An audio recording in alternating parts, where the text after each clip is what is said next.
I've never done this before. Oh, dang, son. We're going live. We're live, boys. There's a lag, so you got to just, bear with everybody. Oh, yeah. Hi. That's fine, and, oh, geez, I can see myself I know, it's kind of 1,000 times. This lag is, really bad. It's going to be a couple seconds of lag. Dang. That's fine. Whatever. Who cares? Okay. So I'm going to have it on OBS for now, and then we'll flip back to the chat when we're not live. I have the chat pulled up just in case I have any Toby supporters in the audience. Oh, you have the chat pulled up. Perfect. I might have the chat pulled up too. I think, you know what? I'm going to have Not stupid. 7. It's not 7. Yeah, I should do an intro for this. I mean, this is a podcast. This is going to go up in audio format on Monday, so I should do an intro. So let me just do that real quick. Wow, you guys get to see the behind the scenes, the live, what happens, underneath everything else. Okay. Let me get in the zone real quick. All right. Hello, everybody, and welcome to this 17th episode of the Closers Podcast. I'm your host, Mark Alvarado, in the Spidey suit. Next to me is Jake, Jonah, Jameson, Phillips. Barker! And we're here today to argue and debate on who is better, Tom Holland or Tobey Maguire. And, I think we're going to get we're going to have a very interesting episode. I really don't know how long we're going to go. The Wi-Fi is acting very, very good right now. So we might be able to go for a while. So before we get into the discussion at hand, I think the most important thing we do is let everybody know that we are actually live now. So give me 1 second while we do that, and then we will begin the festivities. So give me one moment if everybody could. It took us a minute to get this up. Hello. We're live now. So go to our go to the Instagram bio, click on the link, and you should see us live. Please join. It feels great that we're finally up. Howdy. Okay, so that's that. All right, cool. That's fine. Most people follow us on Instagram. If you know anybody who would be interested in this stream, share the link. Share the link. Show them that we're gonna be debating our little hearts out here for our guys. But yeah. So without any further ado, Jake, how are you? I'm doing just fine. Thank you for asking. How are you today? I'm good. I'm feeling pretty good. Ready to get your butt whooped in this debate on the best Spider-Man live action? No, because I think you're going to get your butt whooped, honestly. That's a bold claim coming from a Tom Holland fan. I mean, it's bold just because it's the truth. Before we begin getting into, arguments and stuff, I think the best course of action would be why we're not talking about Andrew Garfield or Miles Morales. I feel like the most relevant Spider-Man right now, personally, and this might not be correct, we could argue that later, but I feel like the two most, the ones that matter right now are Tobey Maguire and Tom Holland. Just because Tobey's the first one, he will always matter. But Tom Holland is the current Spider-Man. So, and Miles Morales just doesn't get the respect that he deserves. He does deserve respect, but he doesn't get that respect in pop culture.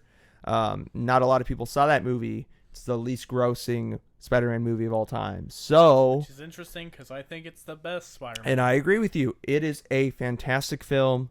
Anybody that doesn't like animation is a fool for not going and seeing that movie and making sure that they also are watching it. It's on Netflix. Go watch it if you haven't. Yes. After the stream. Yes, go watch it. And if, later on, this will be up in audio format on Monday. So everybody that just kind of wants to, go do other stuff, you're a fool, first of all. But if you're that much of a fool that you'd rather do other things than listen to us banter about nerdy shit, you've probably got a good head on your shoulders.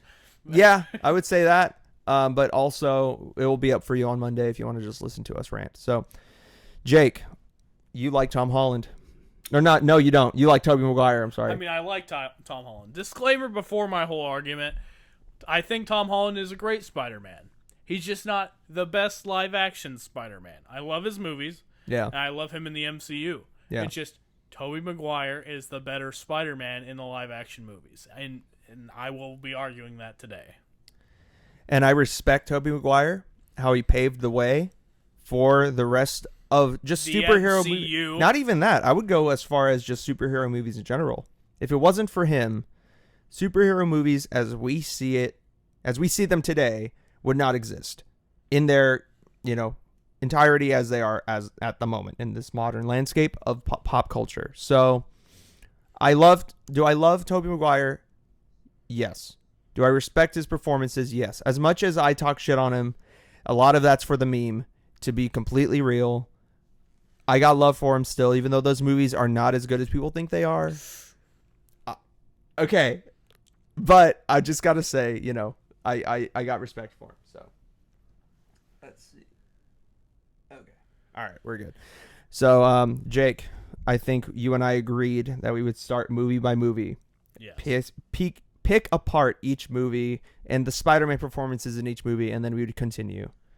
Are you ready for that? Are you okay with that? And are we going Toby Tom, or Toby Tom? We could see what the people listening think. Would you like to do that? Sure. I'm fine with that. Let's look at. Might be a little bit of lag. There's a little bit of lag, so I'm gonna have to wait a little bit, but we can see what people want. What do you guys want? Feel free to drop in chat if you're a part of chat. Yeah, if you're a part of chat, just let us know.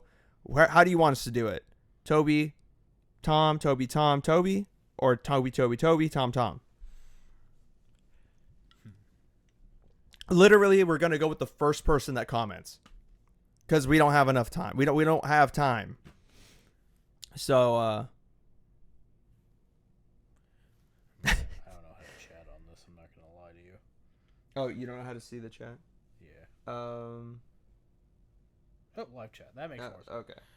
So I could be the first commenter, but I'm gonna leave it up to one of you lucky viewers. Yep. Matt, if you're here, support the Toby cause. Gavin, I know you're out there. I know you're watching this right now, and I need for you to comment. Toby, Tom, Toby, Tom, Toby.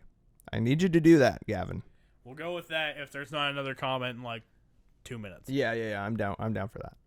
Didn't go up until right now because literally yesterday I was testing everything out, making sure everything was good to go.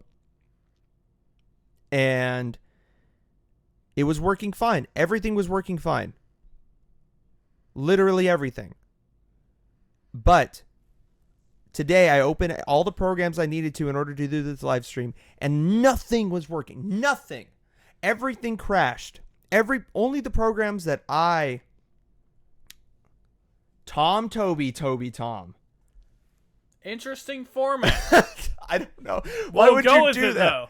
Why would you do this? So, oh no. I'm gonna cut all your movies in half with a Toby triple take. No. Why would you do this, Mom? Actually, it only says that's Toby. my mom too. It's only Toby, Tom. So does 3 go after Far From Home?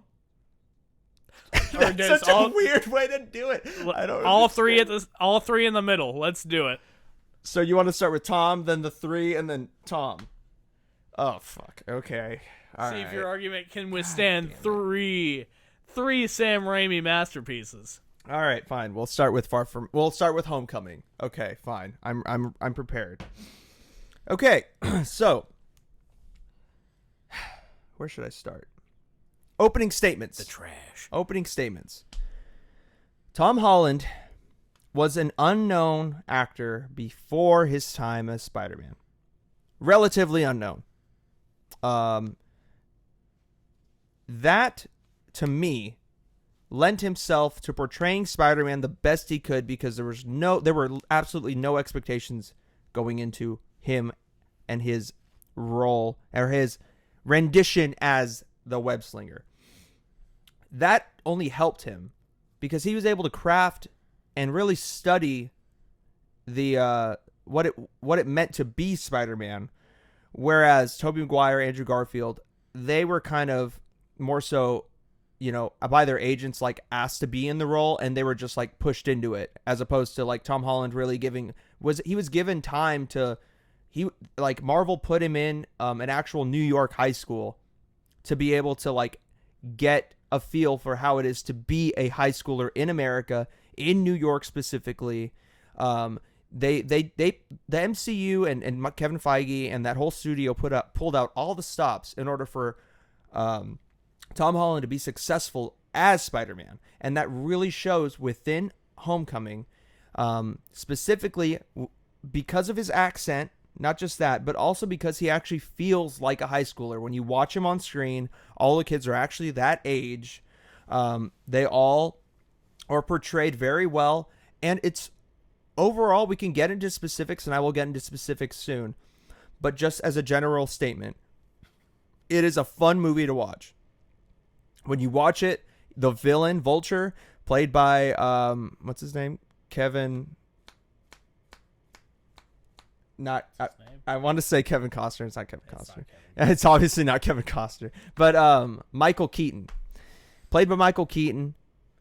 The backstory from him makes a lot of sense given the universe that this whole story takes place in. Now, I will jump the gun. And I will dare to jump the gun first. Because this is a debate. And I can do whatever I want. And I'm going to jump the gun and say, yes. Does Iron Man factor a lot in this movie? Homecoming, yes.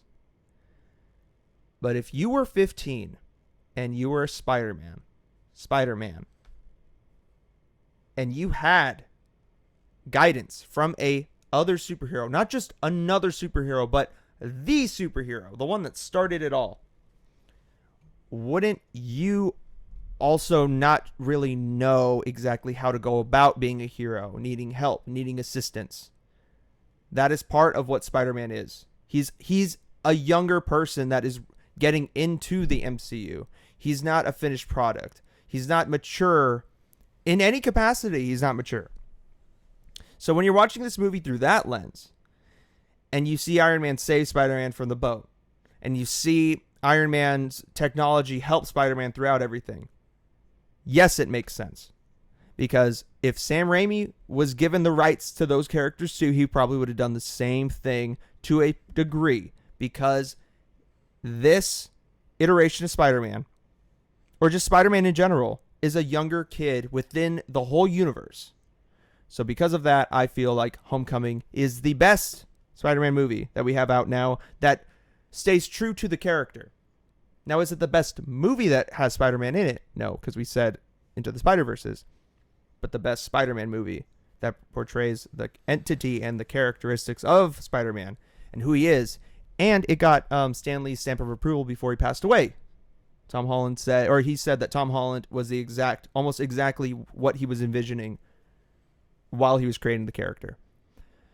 With all that being said, that is why I feel like Homecoming is the best and most accurate representation of Spider-Man, and why Tom Holland is the best Spider-Man.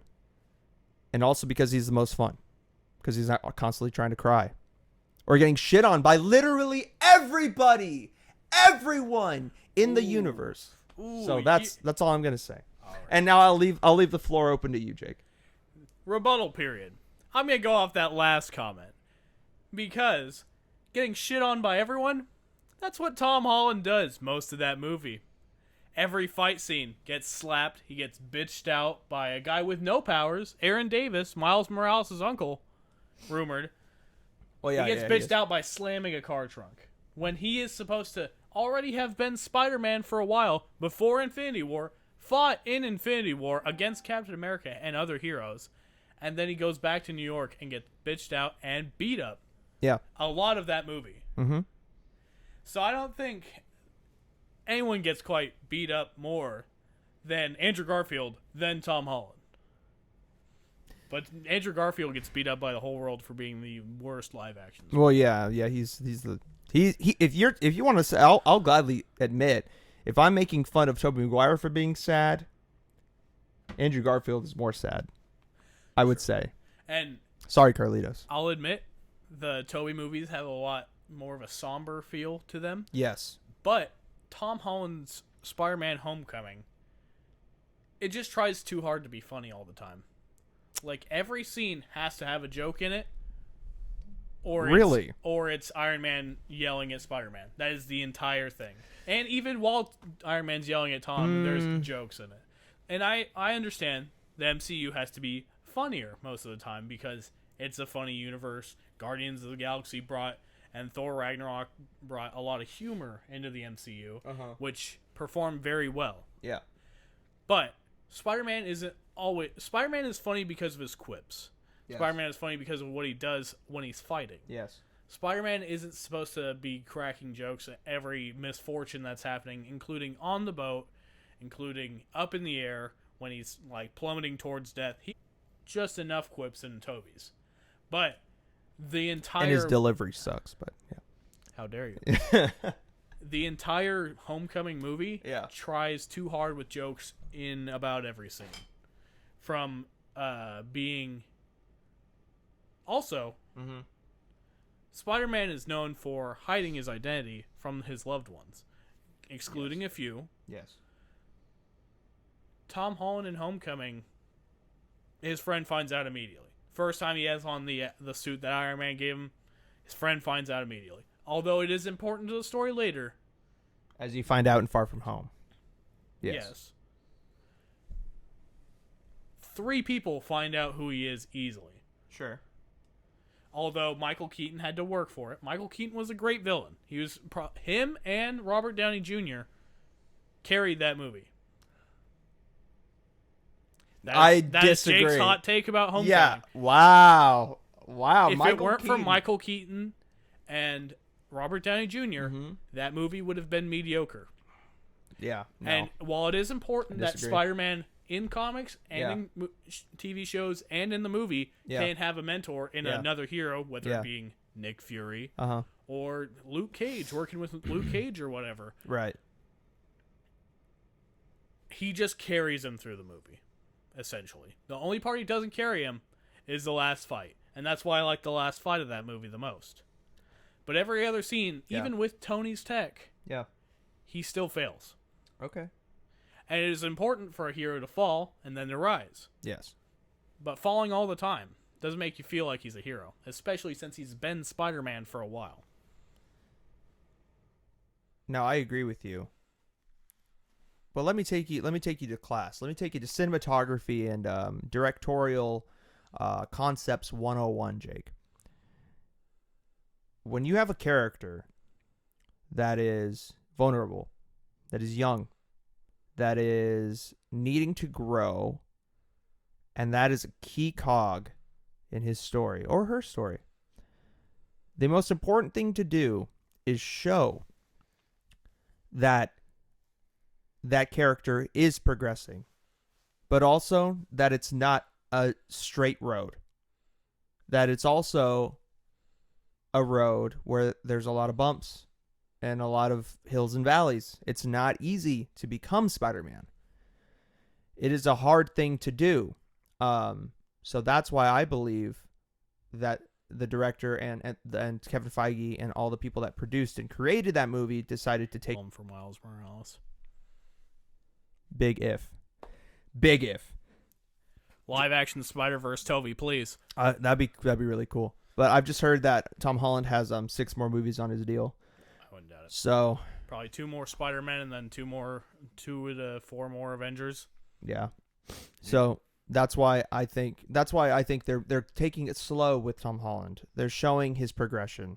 They're showing that he can be a hero in his own right at his own pace. Whereas Sam Raimi literally was just given the script, or he wrote it, I think, but he had to portray Spider-Man as a more finished product faster just because of outside influences.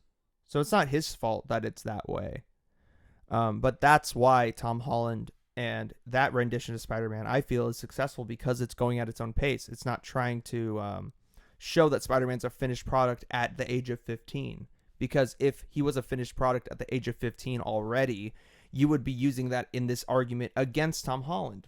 Because he's too young, it doesn't make sense why a kid would be better than or already at par with Tony Stark or Captain America or Thor. So that's why that would be my rebuttal to that. I will say he doesn't have to be at the Avenger level, although they do make it seem like he's Avenger level at the end of the movie, having Tony even invite him into the Avengers. Yeah. And not being a test, actually inviting him into the Avengers. He's supposed to be still a hero for his own city.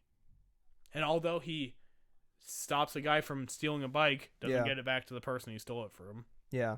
And he helps try to fight small crimes, it doesn't show much of him succeeding in that sense either. Yeah. While I'll get into, Toby is a hero for the city. Is he, though? Is he? Yes. I will say yes. And I'll explain why. And my explanation of the 3 Tobey Maguire Spider-Man I can't believe we're films. doing it in this order. That's so dumb. Too late. Ah. Your mom decided. And then right after, Amy's like, Toby, Tom, Tom. Amy, why were you doing? You gotta go faster with the comments, boy. Is that a Sonic pun? That is No. horrible to do to someone. No, that's her name, Amy. I know, but But Alien Advices says that Jake, that Spider-Man dude, he's a funny guy. When I bet you were talking about the quips. When you were talking about the quips, he was probably like, oh yeah, Spider-Man is a funny guy. Yeah. I won't doubt that. That's why Spider-Man saying the quips. He's a fun guy. Sorry. I'm sorry, I had to do the Kawhi Leonard. Spider-Man doing the funny stuff is great because that's part of his character. Yeah. But everyone else doing it, saying like, "Oh, Aunt May is hot. Oh, that's funny. Oh, Aunt May is hot. That's funny. Oh, you got thrown in a garbage can. Oh, that's funny." It's supposed to be Spider-Man dishing out the funny comments. I would say half the movie. Yeah. Don't be lame, fool, he says. Ooh, he's being testy now. Alien Advices, you'll come around when I explain the Tobey movies. Don't worry. And if you don't, I'm so sorry for you being lost in the dark. The other last thing I want to say about Homecoming is just how you can relate in every way with this Spider-Man. Doubt. Press X to doubt? Press X to doubt. Well, guess what? There is no X because we're playing. Well, shit. Every console has an X on it. Exactly. Never mind. Press X to doubt. No, but seriously, I feel like he is the most relatable Spider-Man in the sense of they really took their time and are taking their time getting Spider-Man and Peter Parker through high school. Whereas in Sam Raimi's, it was literally, I timed it, it was the first 30 minutes of the movie and they're already out of high school. And being in high school is a key part of Ultimate Spider-Man. No. The Amazing Spider-Man goes through his young adulthood for most of the comics. Being a reporter at the Daily Bugle and going around in college dating Gwen Stacy. Yeah. Then moving on to Mary Jane after her death. Okay. Amazing Spider-Man is mostly his young adulthood. Partly taking part in high school, but that's when he gets his powers. Yeah. And then after that, he moves on to college and into young adulthood. Mm-hmm. Ultimate Spider-Man, I would say Tom Holland makes a more accurate description of because he's mostly in high school. And mostly in school, while the Amazing Spider-Man goes through into an experienced Spider-Man. Okay. I can agree with you. As an Ultimate Spider-Man, portrayal, he's better at that. I just feel like it wasn't done justice that time in the Sam Raimi trilogy. So that's why I think they're taking a longer time just also because of the contract he has, he's going to be in the MCU for so long. They can do 2 more films of him in college and him being a better role within the MCU and being a more have a leadership role. It'll be better that way. I just think him being in high school and the things that he's going through, especially in Far From Home, are things that everyone can relate to. Not in the Sam Raimi movies, because we have Spider-Man 2 on in the background. It's paused, but we have it on, so that's why I'm pointing at it. A glorious picture of Tobey Maguire is over in the corner. But yeah, in these movies, in Spider-Man 2, 1 and 2, 3, is he relatable? I don't think so. Like, I just don't see it. Like, at first he's learning to be Spider-Man. He's learning how to become Spider-Man and how that gets in the way with everything else in his life. You know, juggling things. I guess if you really want to stretch, you can relate to him pretty easily. But I feel like Tom Holland and the writers in the MCU were able to capture just something that everybody has gone through at some point in their lives, where you're just a young adult, you don't know really what you're doing, you have a crush on this girl and you want to be with her, but yet you have to like do other things. Like, You just described Spider-Man 1. no, I did not. I really did not, because he was too much of a fucking bitch. Ooh, that's strong words. No, he was a straight up bitch to like not talk to Mary Jane. He didn't go and do anything to like go after her. Mark, I'm gonna level with you here, right quick. Okay, fast. yeah. In high school, especially high school, were you as confident to talk to every person you had a crush on? Because I for sure was not. I actually was. I'm so proud for you. But as Thank an you. awkward individual, especially in middle and high school, You were not awkward. I was awkward in the romantic sense, and that's all that matters in terms of what you just talked about. Talking to the person you have a crush on and informing them and not knowing how to flirt, that's a big thing. Sure. That's a big thing a lot of people can relate to. Okay. But when the movie stays outside of high school for most of that time and you're in college, and even at that point, when you've moved on, you and I are 4 years out of high school. The amount of growth that we have had, even we could say in the first 2 years after high school, is pretty significant after that point. If your, ex-neighbor still kept in touch with you, you saw her around the city, you still had a crush on her, wouldn't you think, you know what? I'm outside of high school now. If I ask her out on a date and she says no, it doesn't matter to me, because it's like, I know it's a definitive no. So wouldn't you, as Peter Parker, just take the leap and just say like, hey, I like you, let's go out, instead of waiting for Harry Osborn to cuck you and take her right in front of your face? I'm going to get into this because after I answer Amy's statement, I'm going to get into Spider-Man 1. Okay, yeah, let's do it. Amy, Toby did look like an undercover cop in a high school. I won't lie to you. They all did, though. But They all did. let's go back and think for a minute. How many like up-and-coming teen actors were there in 2002? There were a lot. But were you going to trust the Marvel franchise, possibly a big movie for Marvel, in the hands of one of these awkward teens? Yeah. Probably not. Disney Channel could go with it for miles. And Disney now owning Marvel, they can do that as well. But back then, I feel like they kind of needed more of an adult Spider-Man, especially with the direction they ended up taking. Having an adult Spider-Man and an experienced Spider-Man. I feel also times have changed where you needed an older Spider-Man in order for adults to be okay with like certain themes being portrayed. I don't know. I just feel like there's some themes with Spider-Man, especially in like the first one with, just like him. I feel like back then, like society was a lot more conservative in a sense. So people were like, oh, like an adult being up another adult and possibly wanting to have sex with this Broadway actress. Yeah, gotta be like an adult. Exactly. Whereas like if it was kids fighting on screen, like I know that, what's that one fucking book we had to read in? Lord of the Flies was a movie out in like the 80s or 70s. Spy Kids, motherfucking Spider-Man. Spy Kids. But anyways, I'm going to start my enterprise of Spider-Man movies in the order that your mother said.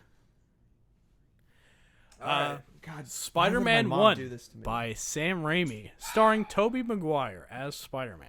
All right. The prelude. Yeah. Spider-Man 1 depicts an accurate representation of the Amazing Spider-Man. Okay. Both me and you have sort of agreed on this. Yes. And for a lot of people, the Amazing Spider-Man went on for so long it became the iconic Spider-Man. Yes. And having Tobey Maguire, I'm going to start at the beginning and go to the end. Okay. Tobey Maguire starting in high school, starting as an awkward young nerd, essentially. He was smart, he was awkward, didn't know how to really talk to people, but he had a best friend, Harry Osborn, Yes. that he kept very close to him. Yes. And having your friends in high school with you, having your best friend with you is a great time. And then he's trying to get to know Mary Jane at the place where they're studying the spiders. Yes. And his friend Harry, being the better looking of the two, is using the facts that Peter gave him to try to get at the same girl because they're both interested. True. You ever had that feeling where you're interested in the same person? No, that has never happened before. Never. Never mind, sorry.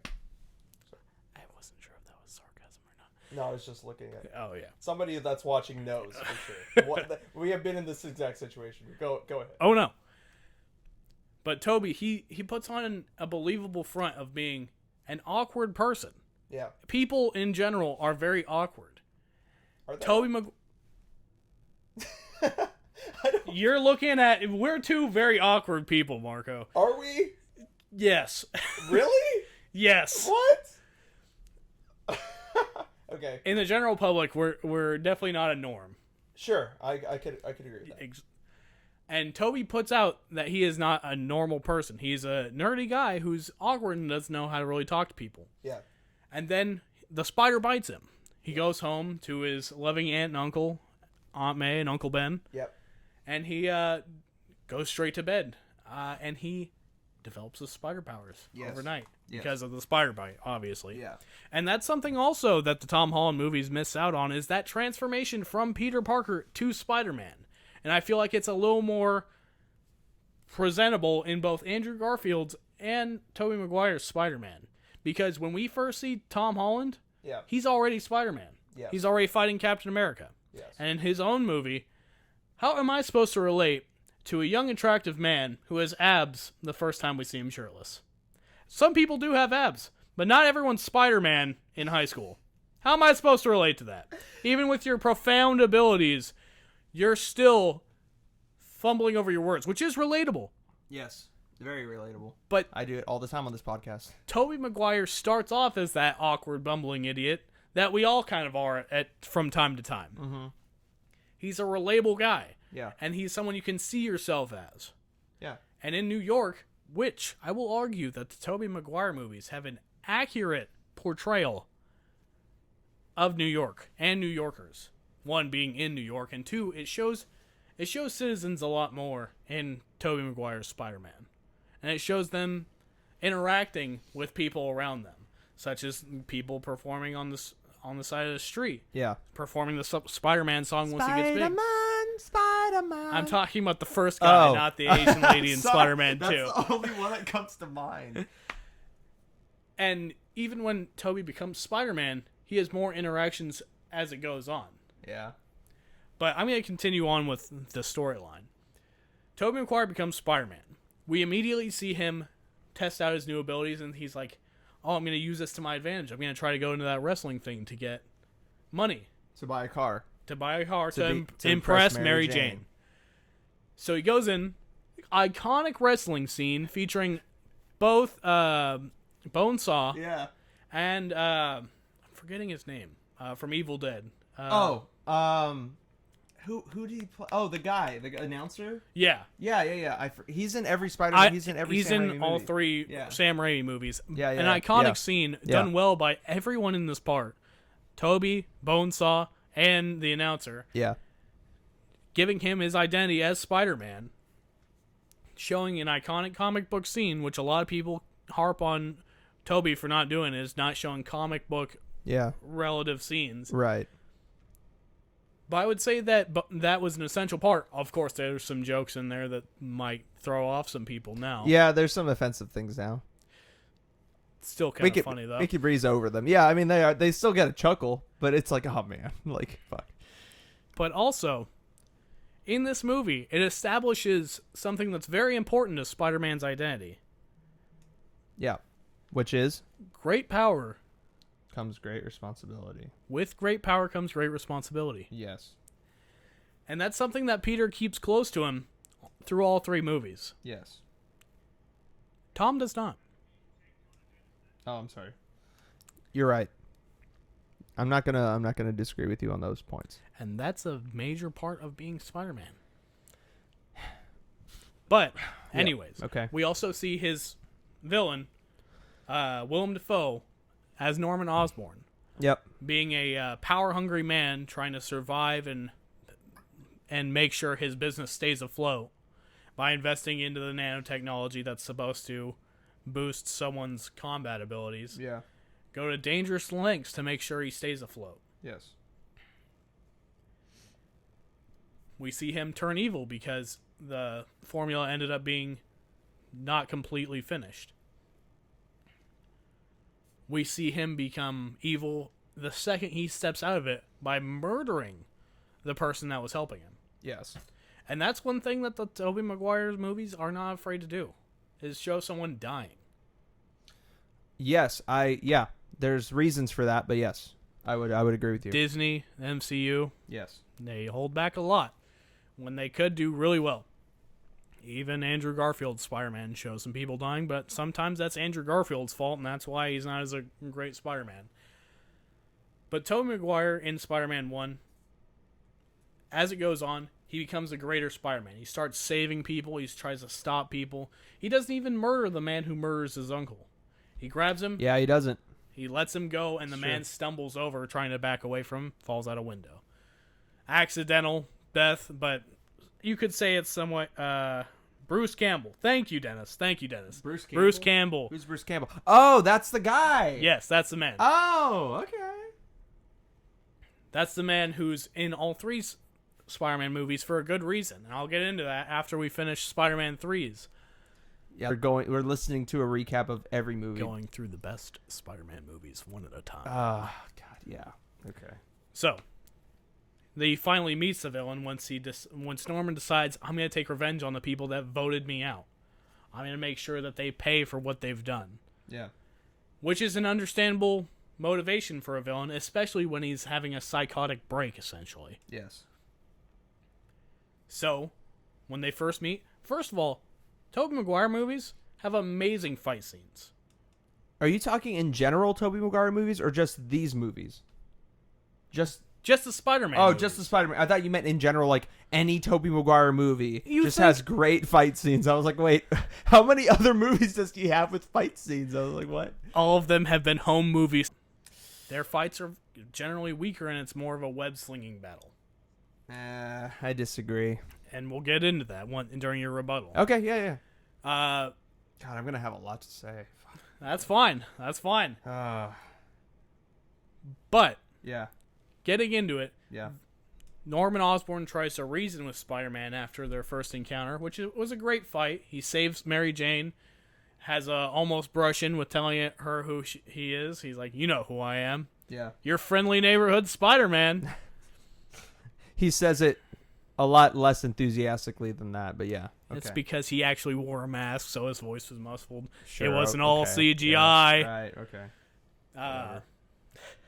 And I'm not bagging on CGI, because the CGI, I will admit, in the Tobey movies is kind of shoddy in some spots, because it was in fact 2002, 2004, and 2007. Such great years, right?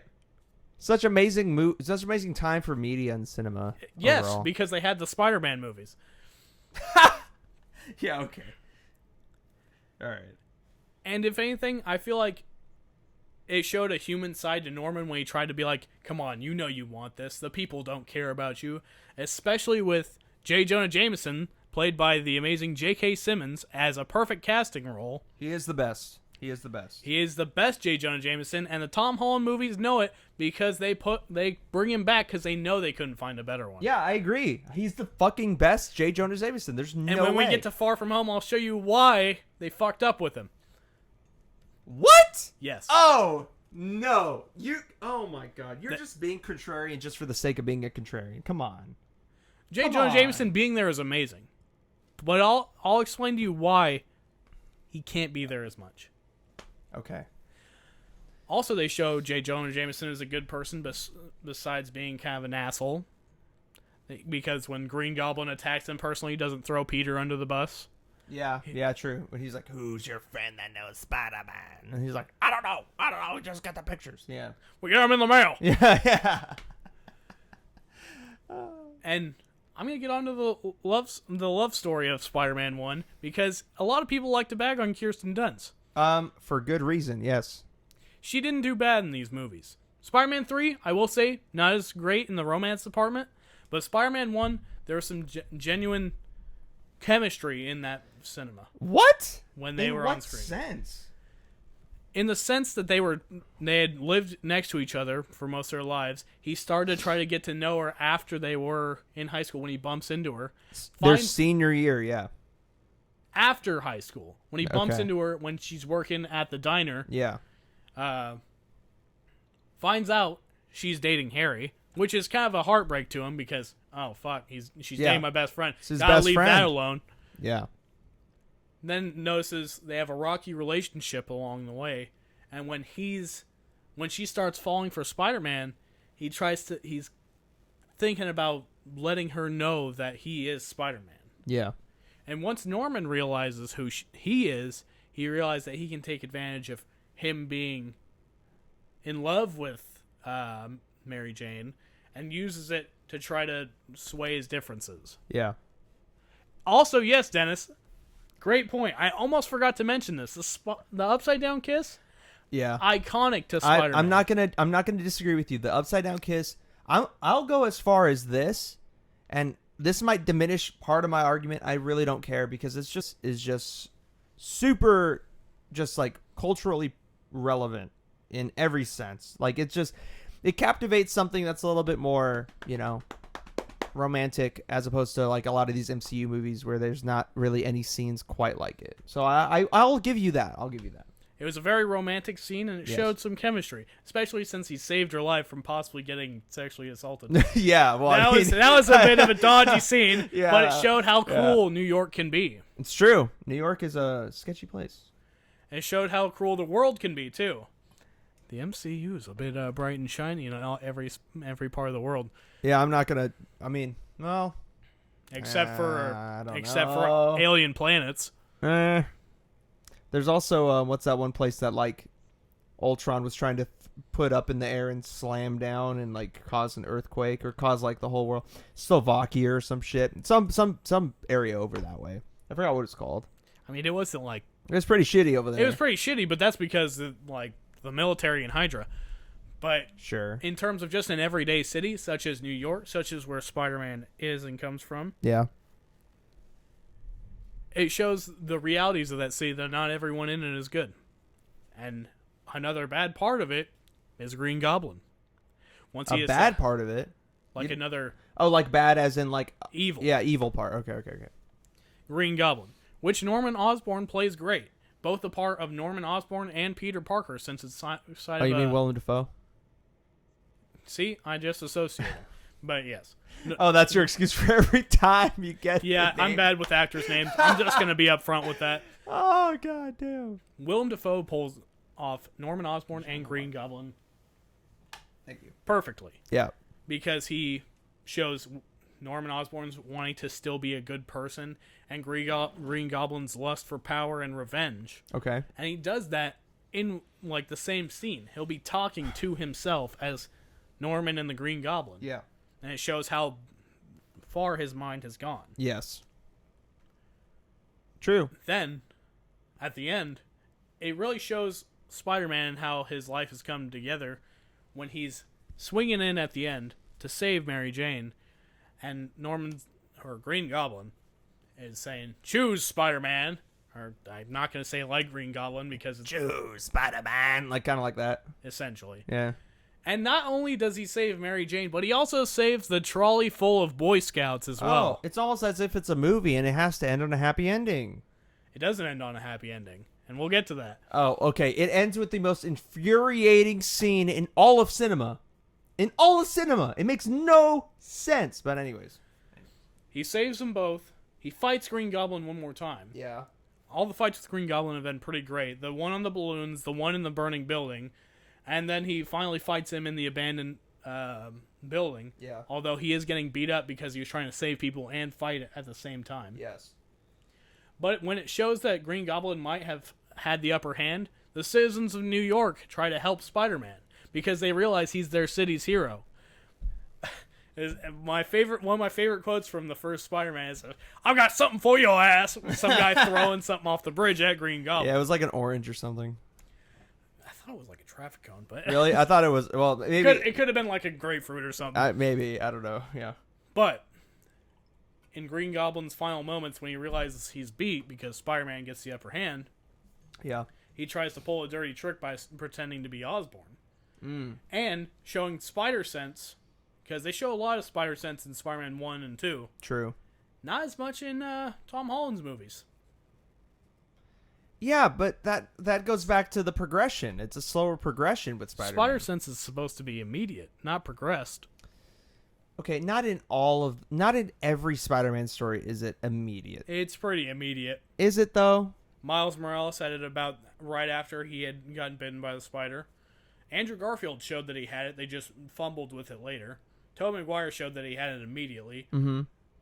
Tom Holland shows that he has it occasionally, but it's never quick enough for some reason. Because they're going at a slower pace. I'm going to excuse him not being a great hero, but I won't excuse the spider sense. You know, you don't have to excuse it because it makes sense. It doesn't make sense. But it does. Spider-Man is supposed to have spider sense I immediately. agree. Okay, immediately. But see, there's only a few options I would accept that he doesn't have it, which they could have done in Far From Home, but they didn't based on what they did with the villain. But we'll get to that in your statements from Far From Home. Yeah. We'll continue with the free argument in another. Yeah. You can continue in your rebuttal. For one? Yeah. For one. Yeah. Oh, God, okay. And so we get to the funeral scene for Norman Osborn. Yeah. He doesn't want him to tell Harry that he was the Goblin, which Yes. is understandable. You don't want the people you love to know that you had been an evil person. Yeah. Yeah, I'm listening. I won't deny that Holland's snap was a very serious part of the MCU, but that wasn't a Spider-Man movie. That was an Avengers movie. And that was that is such a cop-out. No! Come on! Spider-Man's in it! We're debating the Spider-Man... We can debate his parts in the Avengers, because he was a way better Spider-Man in the Avengers than he was in his own movies. Wow. Yes. That's offensive to every one of my sensibilities. Okay. It's offensive to my spider senses. But at the funeral scene, Harry swears revenge. Yeah. Pointing to a possible sequel, because this was a time where superhero movies weren't immediately going to get another movie. Yeah. It was based off their own success if they were going to continue or go die like Daredevil or Elektra. Daredevil, God. Or Howard the Duck. Oh, yeah, Howard the Duck, one of the best superhero movies of all time. And then Mary Jane I'm sorry. And then Mary Jane realizes her true feelings for Peter after getting to know him a lot better and getting saved essentially by Spider-Man. She kind of has a hunch who he might be. Right. And then he realizes, if the people know who I am and know that I'm Spider-Man, everyone I know is in danger. Sure. Such as Aunt May being attacked in the first movie and Mary Jane B. Daniels. Deliver us! That's my favorite part of the movie. I love it. Yeah. Marco loves terrifying grandmas. But Peter realizes he has more important things to keep safe in his life, like Mary Jane, so he keeps her safe by rejecting her. Okay. And it ends on a somber note, him walking away, realizing with great power comes great responsibility. And ends the movie. Sure. That's fine. That's a great synopsis of what happens in the movie. Alien admits that Spider-Man's better in the Avengers than his own movies. Definitely better than... Okay, well, obviously Alien doesn't know shit because... Alien, I respect you admitting that he's better in Avengers than his own movie. I'm pretty sure that even if we don't agree on Toby. I'm pretty sure that he hasn't even seen Far From Home. I will bet you anything he hasn't seen. That shouldn't matter based on Far From Home. That should matter, actually, because that is a pivotal step in Spider-Man becoming... the Tom Holland Spider-Man. Becoming the leader of the Avengers. I'm going to save it for later. But, okay, yeah, you can save it. That's fine. But, okay, so let me just quickly rebuttal this and break down everything that you just said. So, my problem with the first Spider-Man movie, other than what I said in the beginning where Tom Holland, his Spider-Man takes place more in high school, obviously, and that is a key part of who Spider-Man is, and I feel like they should have spent a little bit more time in that in the first Spider-Man movie. Maybe that's not the fault of Sam Raimi. Maybe that's not the fault of it's got all these fucking names. Tobey Maguire. But it is a fault of the movie overall, regardless of who you want to put the blame on. So, with that out of the way, other problems with the movie. Other problems with that Spider-Man, specific Spider-Man. He's not charismatic in any sense at all. Even when he tries, even when he's given lines to be like funny and to be quippy, as you say, to Green Goblin or to any other foes that he faces, you know, those sexual assaulters that tried to like get at Mary Jane. No one's gonna joke during that. Well, yeah, okay, but there's some things that you could say. Okay, regardless, he's not funny. He's not funny. He's not enjoyable to watch. As Peter Parker in the first movie, okay, maybe you can excuse it because it's the first movie, but this carries on throughout the entire trilogy. Literally, nobody respects him. Nobody respects him. Even as Spider-Man, people don't respect him. Even after, after the first movie, after the citizens help him, in the second movie, which we were just watching, people are like, oh, like, him and Doc Ock, like, blah, blah, blah, blah. Like, they start shitting on him again. Like, that's a common theme within those three movies where it's like, they like him, and then they don't like him. And then like him, and they don't like him. Maybe J. Jonah Jameson has something to do with it, but it doesn't. That's a main part of J. Jonah Jameson. Yeah, but But I understand it, but that doesn't mean that it makes him a good Spider-Man where it makes sense within a movie. Maybe in a comic book it makes more sense, but in a movie, when you're watching these consistent things that are side by side that are parallel with each other, it doesn't make sense. Mentions the emo Peter Parker dance. That is a hilarious scene. Very charismatic. Okay, that's not charismatic. That's just Sony being fucking Sony. And we'll get into that because we'll get into my Spider-Man 3 here. I have a lot more takes down the line. We might be here for a minute, but yeah, no. So another thing wrong with the first Spider-Man 2 is how in the comic books he doesn't have natural webs. That is true. In a lot of renditions, he has web shooters. He has web shooters, and he creates them, and he makes them in his room. And there a lot of the issues that Spider-Man comes with, which none of the movies have tackled this yet. But I would say Amazing Spider-Man 1 did. Yeah, I would say that. Yeah, you're right. And 1 also showed him creating the web shooters, which is a very big part as well because showed like how smart Peter is. Mm-hmm. Tom Holland just kind of had him. Spider-Man, Tobey had organic webs, so I don't think we can each really hit each other too much on that one. I guess. I just feel like at least give Tobey non-organic web shooters. It just makes more sense, even though I know that those scenes of him trying to figure out how to like make the webs come out of his hands is iconic. It's still go web. Yeah, exactly.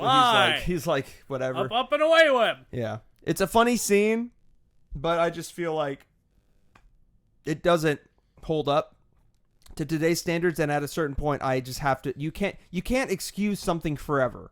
And I've gotten to the point where I can't excuse. It's disgusting if you really think about it. It's kind of disgusting. It is, but it also was a very unique thing about this movie. They took a risk. And I think they pulled it off. Sure. The natural webbing is something that Andrew Garfield's Spider-Man fell back on too often.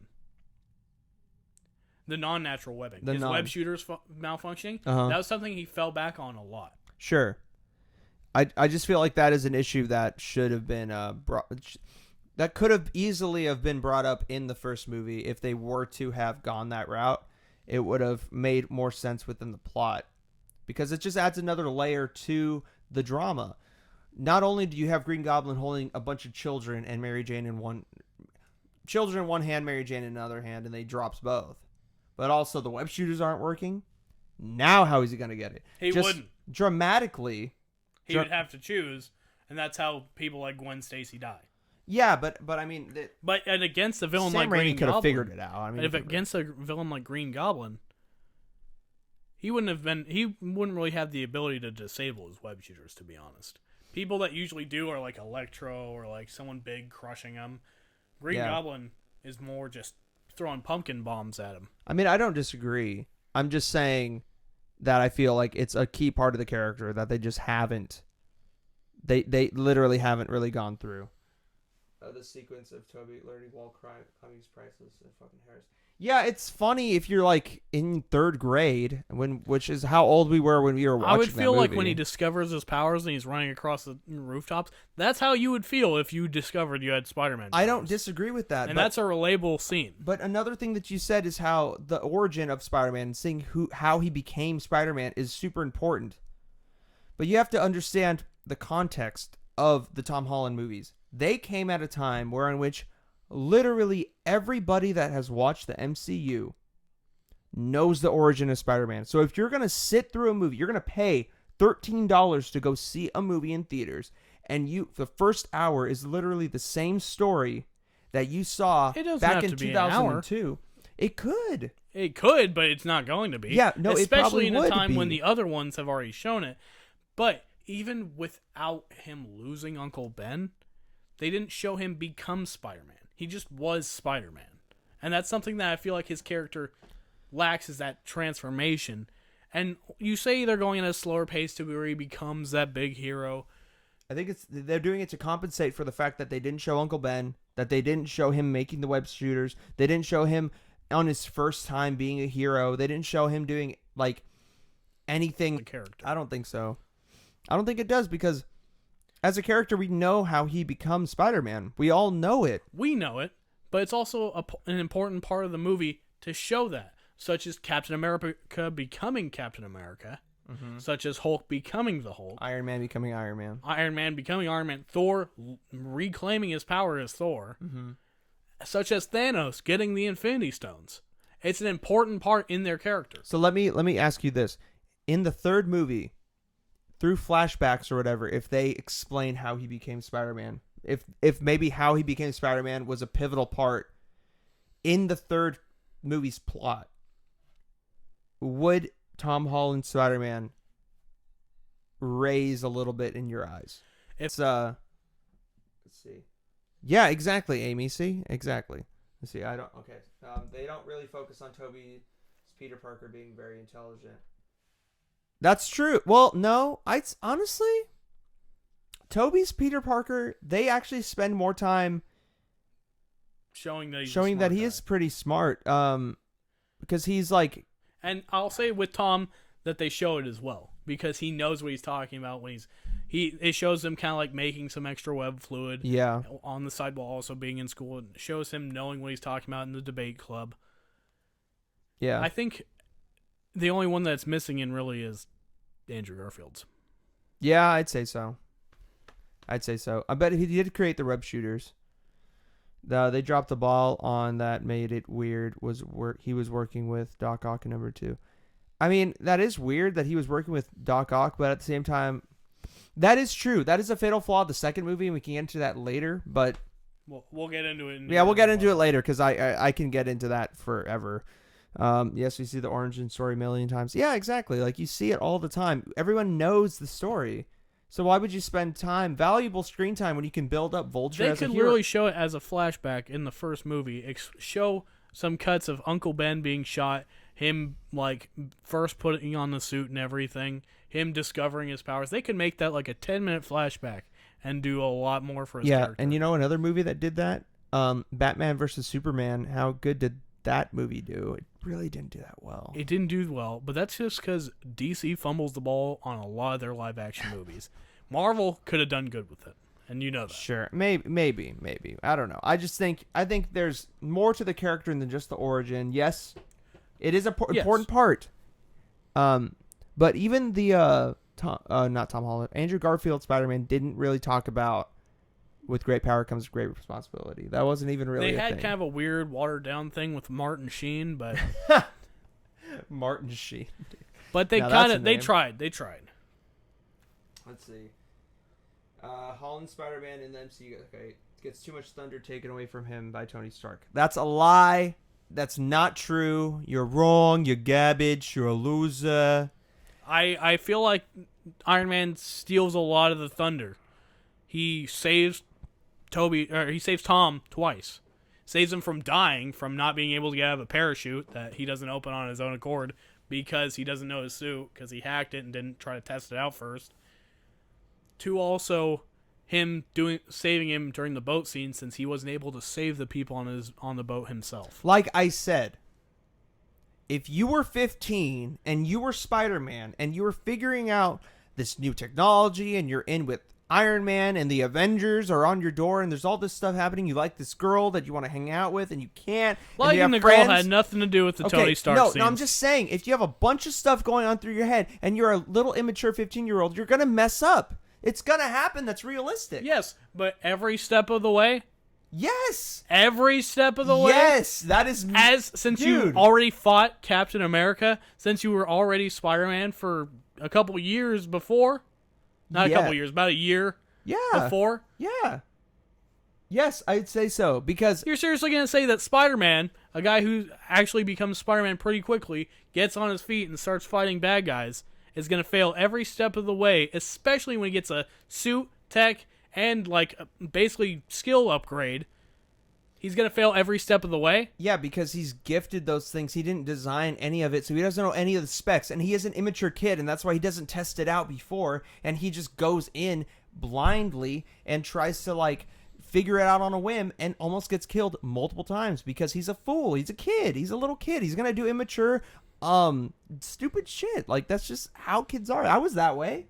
I definitely was that way when I was that age. But you weren't awkward? I wasn't... No, I wasn't really... Okay, maybe I was awkward. I don't know. I don't fucking know. I'm just saying I don't think I was, but maybe I was. I don't know. But, let's see. Last question. Okay, the difference with all of those, though, is that before MCU, nobody really knew these characters' origins. The early Spider-Man movies made his origin common knowledge. People knew Thank Cap. you. People knew Iron Man. People knew Thor. No. Those are some of the biggest names in the MCU or in Marvel. Besides, Spider-Man is the most widely known. I will say that. Yeah. But that's also... origin story. I feel like it costs Tom's character a little bit. I don't think so. I think it's fine because we know it. We know it. But I think it's an integral part of Spider-Man's character. I will admit that it is weird that he doesn't mention Uncle Ben at all. He slightly does in Homecoming. Yeah, he doesn't want Aunt May to know because of all the stuff she's been through, hinting about Uncle Ben. Okay, yeah. But that's the most they give him. That's true. But they can highlight that more in the third, and I feel like they will. I really feel like they will. Why do you doubt it? Do you feel like they're not smart enough? The people at Disney aren't smart enough to see that that's a gripe on this Tom Holland rendition of Spider-Man, that they won't address it in the third movie? Why would they address it in the third? They didn't in the second. Because there's other pivotal things that happened before the second movie that really matters to the MCU. Kind of like, the snap. True. And true. Other things they have to address more so. True. But it's also a Spider-Man movie, not an Avengers Thanos movie. Yeah. So the snap they addressed well. They addressed some people being younger, some people being older, people coming back. Yeah. Just happens to be all of Peter's friends being snapped. I know, they all got snapped. That's so dumb. I hate that. I'm sorry. Also, another dumb part of Tom Holland's school group, I'm just going to lay this out. Michelle Jones, MJ, is kind of annoying in the first movie. You think so? Not very a likable character. I'm not saying, Zendaya is, beautiful and she does a lot better in Far From Home. A very attractive lady. Oh, yes, of course. But in Far From Home, she does a lot better as a character. First one, not so much. And the bully. Oh, yeah. Yeah. Flash Thompson, they've reduced to a joke, essentially. His form of bullying is just saying Penis Parker over a microphone. Oh, no. Something my friends would do to me anyway. I'm so embarrassed. He said the word penis in front of my last name as if it were my first name. I will say that there was an actual bully in the first movie. Yeah, sure. Yeah, Flash Thompson, the adult undercover cop Flash Thompson was a bigger threat than this rendition of Flash Thompson, I will say. And I'll get into his character later in your Far From Home section. Okay. Well, last thing I got to say about the first movie, because we got a little bit off track. Last thing I'm going to say is just how, I'm not even going to talk about, fuck it. The pacing of that movie is just super fast. Like, it just goes like this. It's just nonstop train ride. Just like they cram so much into it. And I feel like part of that is the origin story. Like, they weren't able to build up the Green Goblin as much. His intentions aren't really shown. And I know that that's not really a gripe on the Spider-Man character. That's more the movie.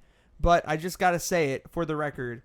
I think the pacing really doesn't do the movie justice. If they would have slowed down, fleshed out a little more things, made the Green Goblin a little bit more of a character that people could understand, it would have really helped the movie. But they didn't do that. They wanted to rush it. It really didn't make a whole lot of sense. And like I've said to most of the things we've said over the last couple of months, I disagree. I know. That's been the thing that you tell me the most out of everything we ever talked about. I will admit the pacing is a bit fast. I will admit that. Bit? But early 2000s, music and movies were a bit fast-paced. They were just kind of like throwing everything at once. Sure. Because everyone was kind of... Early 2000s pop punk is definitely that way, I will admit. I will admit that. But I feel like Green Goblin was understandable enough as a character. He was everything was going to get taken from him. Yeah. Then he developed the serum. They were going to kick him out of his job, being a corporate, like being the owner of Oscorp. They were going to kick him out of his own business. Yeah. And the serum, with that craziness stirring, he decided to take revenge. And then he decided, I want more power. I would agree with you, but after he kills all those corporals and people threatening to take away the funding, there's no reason for him to do anything else because he's keeping the company. Why does he continue to harass Spider-Man, try to get him to like help him out? He got what he wanted. He's keeping the company. No one's going to take it away from him. Because that's part of the Green Goblin. He is evil. That's his other side of him coming out, wanting to get more, wanting to kill more, wanting to hurt Spider-Man for trying to foil his plans. So that's literally the reason why the Green Goblin continues to do things in the movie. From what you're saying is just the fact that he is evil. What is the point of these villains existing if not part of their name, evil villain? If none of them are evil. Like, I understand having an actual character, an actual person as a villain, such as Spider-Man 2, Spider-Man 3, Spider-Man Homecoming, and kind of Far From Home. Yeah. They are real people that you would believe, as well as this one, but this person is just lost their mind and wants to hurt people. I just don't see it. I don't see it as a motive. He mostly wants to hurt Spider-Man because he rejected his offer to like help him become more powerful. He wants power. He wants everything, essentially. Greed is green, and because he goes crazy. Those are just super simplistic ideas that don't matter to like, so you're telling me... To a sane and sound person like you or me, it would be understandable. I'm not going to hurt a person just because I could get maybe another apple pie at fucking McDonald's. But Green Goblin, I'll take that fucking apple pie. Yeah, okay, but when you say, like, if you're giving a pass on this Green Goblin just going crazy and being evil, and that is the motive behind him doing everything, then there is a ton of villains out there that people shit on to this day. I can name hundreds of them where literally they're horrible movies and they can't think of a motive to give the villain, but they need a villain, so like, okay, this guy's just evil. He's just evil. That's all he is. And you're gonna have a rough time during Far From Home. No, I do not. No, I will not, actually. Because Mysterio is not... That's not his... How is that him? There's a clear-cut motive. Because his motives besides... I'll get to that. Okay. You know what? Norman Osborn has clear motivations. He wants revenge, and then his anger drives him to do even more messed up stuff. I disagree. Anyways, go to Spider-Man 2. We got to get All right. Spider-Man 2, directed by Sam Raimi, starring Tobey Maguire. So, we're coming off of Spider-Man 1. Him not pursuing Mary Jane because he wants to keep her safe, which is important to do. and realizing, oh, me being Spider-Man could endanger her. Yeah. Ends up doing it anyway because... I know, because it's a bad movie. No. But because he still has feelings for her. And, yeah. Yeah. And what? Actually... No, I'll just continue. So, he starts off, he's in college, he's, like, getting his feet out into the world on his own. Right. He's Spider-Man. It's established he's Spider-Man. And he's the hero of New York. Yeah. He's making sure that the people stay safe, and he makes sure he tries to reconnect with his family. His friends, his aunt, his one member of the family. You don't have to pick on his dead parents and dead uncle. Everybody else already does, so I mean... I know, but we don't have to go there. We can be above that. We don't have to be evil. Oh, yeah, okay. I would say that throughout this movie, he shows an iconic Spider-Man, an experienced Spider-Man that knows how to fight, knows how to stop crime, and does his best to try. Throughout the movie... Does he try his best, really? Doesn't he throw the suit in a dumpster? I'll get to that. Another iconic Spider-Man scene, actually. Sure. You don't believe me? That one's less iconic than the kiss. It's an iconic Spider-Man scene from the comics. Yeah, sure. Okay. I'll give you that. Whatever. So, Dr. Otto Octavius. Almost a perfect cast, almost as good as J. Jonah Jameson. Yeah, I won't disagree with you. He plays a perfect Doc Ock in this movie. Shows a scientist who's devoting his life's work and making sure his project goes to plan. Funded by Oscorp. Yeah.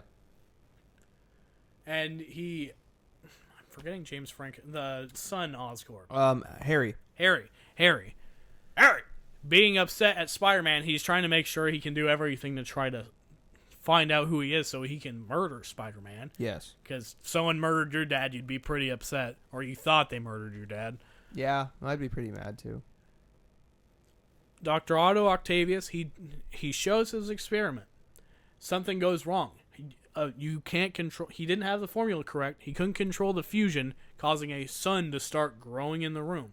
And although we will admit, like we just did earlier, that they probably should have had more protection. Yeah, I mean, you're standing like tank top. 5 years, not 5 years, 5 yards away from this giant radiation ball, and you're standing there just like in a suit. Like, what? It does so dumb. Provide the steps for the rest of the movie. Mm-hmm. Spider-Man saves Harry Osborn from getting killed by the for some reaction. Reason. Yeah. Because he's still his friend. Peter still loves Harry as his friend, and he's still gonna make sure that he's safe, whether he doesn't like it, whether Harry doesn't like Spider-Man or not. Then it shows how the experiment kills his beloved wife. The glass goes right through her. Oh yeah, the beloved wife. I forgot about her because she was like in like 2 minutes of the movie. But yeah, anyways. But Otto Octavius loved her, and then it shows him. Yeah. Getting injured in it. Yeah. Also, the control chip in the back of the Dr. Ock arms getting destroyed. Yeah, it breaks. And when the explosion goes off, all shit breaks loose. Yes. Then it shows the arms have a mind of their own, a very Evil Dead inspired scene, which we just watched. Yeah, it does have a nod to Evil Dead, I won't admit. But is that a bad thing? No, I don't think so. It's not bad. I'm just saying it's kind of cool. I actually think it's really cool that he did that.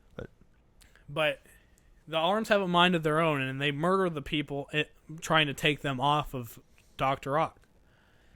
Yeah. And then he realizes, oh, these arms have, like, I can't control them as well. Oh, fuck, I killed my wife. Oh, shit, my life's work is in the toilet. And then he's like, oh, the inhibitor chip. Something happened to it. Yeah, the camera just, like, zooms in on his neck real quick. He's like, oh, the inhibitor chip. It's hella funny. Yeah. It was early 2000s. They kind of had to show things a little more. Sure, yeah. People were a little slower back then. But I will say that he's one of the best villains in the Spider-Man series. When you say series, you mean the first three? I mean of all of the Spider-Man live-action movies. Because he has clear motivation. He's a decent person, but he's just going down the wrong path. mostly because of the influence of the arms caused by the malfunction of the experiment. Yeah. They get into his mind and they kind of take control of him a bit. Yeah. And he explains why, because it's connected directly to his cerebellum, and they influence him like, you need to finish the machine. They make his wife. He just lost his life's work, but the arms say, or did you? Did you just lose your life's work?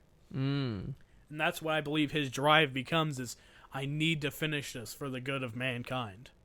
I need to finish this because I need it. I need to do this whether they want it or not. Okay.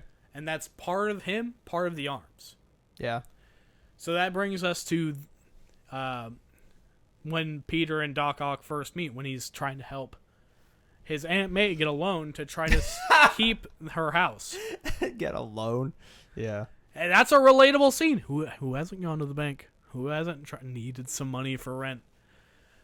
I haven't, personally. I have a credit card, but I mean... I don't have a credit card. Oh, really? I don't, and it's probably a bad thing. You should get one. I mean, you need to start building credit. You need to build credit. This isn't about my finances, okay? But I will say it is important.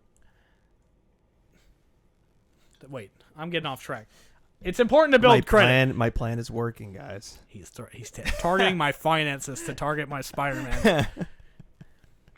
But when they first meet, Dr. Ock is stealing money so he can fund the machine, so he can fund the materials and build it again. Yeah. But Spider-Man stops him. Spider-Man's able to try to stop him from stealing the money. Yeah. He still gets away with some, but it's a great fight. And how does Doc Ock attack Spider-Man? With bags of gold coins, which they totally have in banks nowadays. Oh, yeah. Even in the early 2000s, they had nothing but just gold coins in the safes. Well, I will admit, that's a bit silly. But these are an adaptation of comics books, aren't they? Yeah, sure. Comic books, they would throw bags of gold at someone. Would they, though? Like, nowadays? Like actually, they're also... I believe some of them are dollar bills, but most of them are bags of coins. I will admit that. And then he takes the old lady because, like, oh, Spider-Man wouldn't stop me if I threatened to hurt an old lady. He's like, oh, fuck, that's Aunt May. I need to save her. Yeah. And it turns into a great fight, especially on the clock tower. Shows the capability of Spider-Man's fighting style, both web and hand-to-hand. Yeah. Great fight. Second greatest fight in the movie. And then he saves Aunt May. Doc Ock gets away. Rhymes. Somehow, yeah. Because it's not as if anybody would ever see a guy with metal arms coming out of his back running away, but yeah, okay. I mean, come on. They had to continue with the movie. Like they wouldn't see a man with a giant bird on his back, yeah, because he's flying so high. How could you tell? Especially at night. You only see him at night. He's climbing on the buildings. Yeah, you only see him at night. True. But Doc Ock was also climbing on the buildings. Well, during the day, yeah. Yes. Yeah. But he also retreats to his lair, which no one knows about. Because it's that abandoned warehouse. Yeah, the dilapidated warehouse that for some reason is just there.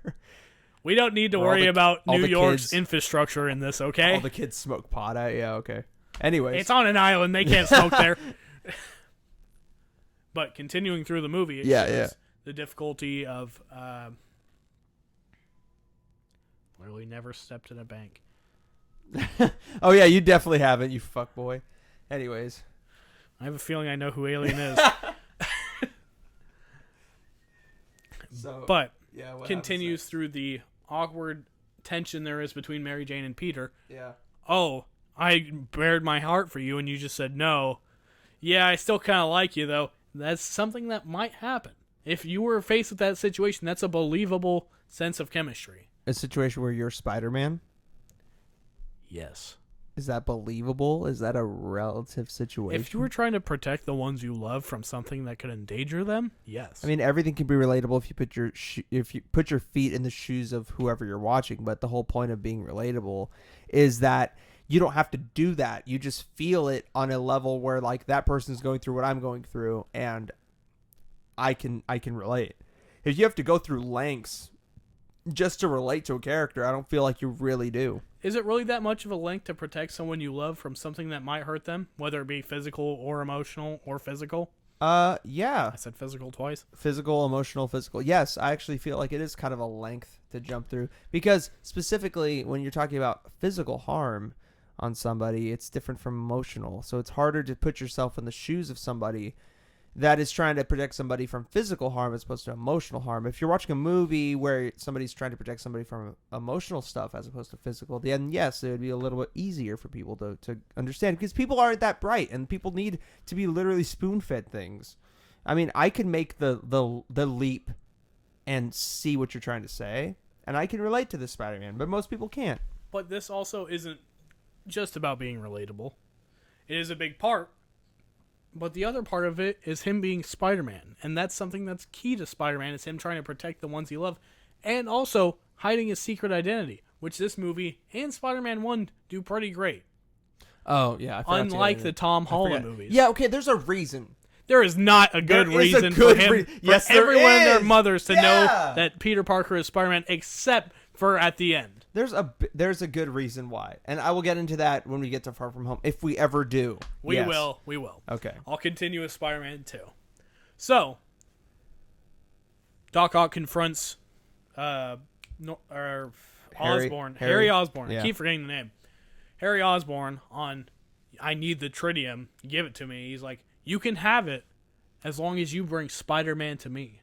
Ooh. Making a dodgy choice just for personal gain. Yes. Showing his descent into not being a great person. And Doc Ock being like, I need to build this machine. He's like, okay, I'll bring you Spider-Man. Next begins the best fight scene in any Spider-Man live-action movie. The train fight. Wrong. You're a loser. Low energy. Garbage. If anyone disagrees with that, I'm sorry that you view that as a bad fighting scene. But that is the best fighting scene in Spider-Man. Starting with, they start out fighting on the near the train. They get onto the train. They're just duking it the fuck out. Like, Doc Ock's hitting him with the arms, and he's like trying to murder him or knock him unconscious. Yeah. And it also shows another time where Tobey Maguire shows the spider sense really well.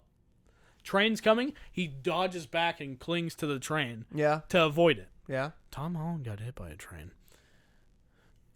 We can argue against that because there is a possible point. There is a reason why he did. There is a reason, which I highlighted earlier. But I'm gonna dunk on that reason later. You're gonna dunk? Okay, Shaq. All right, let's see if you can do it. All right. Full powder spray. But that fight is just amazing overall. From him fighting him on top of the train to him breaking the brake on the train and sending it forward. He sees ahead. He's like, oh, I need to stop the train or these people are going to get hurt.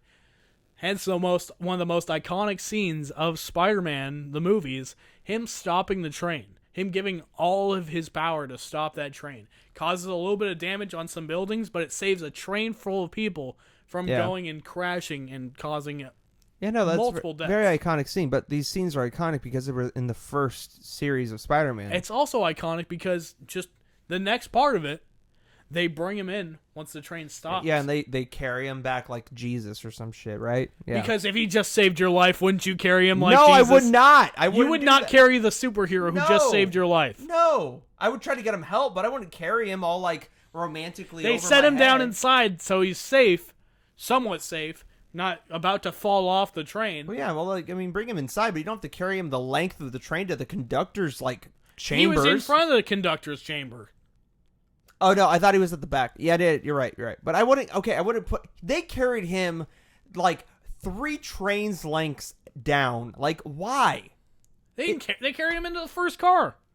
It was a very long It was a bit scene. into the first car. It was very long. But it was also showing kind of symbolism that New York supports Spider-Man as well.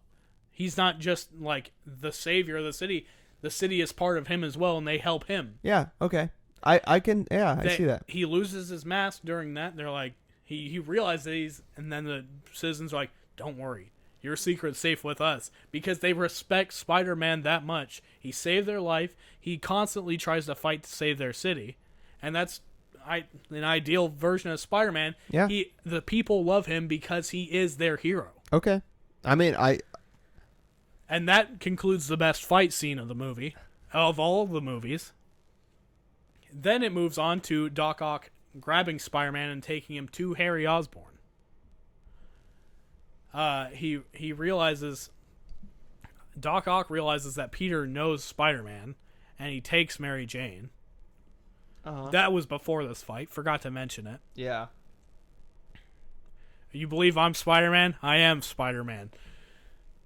Yeah, okay.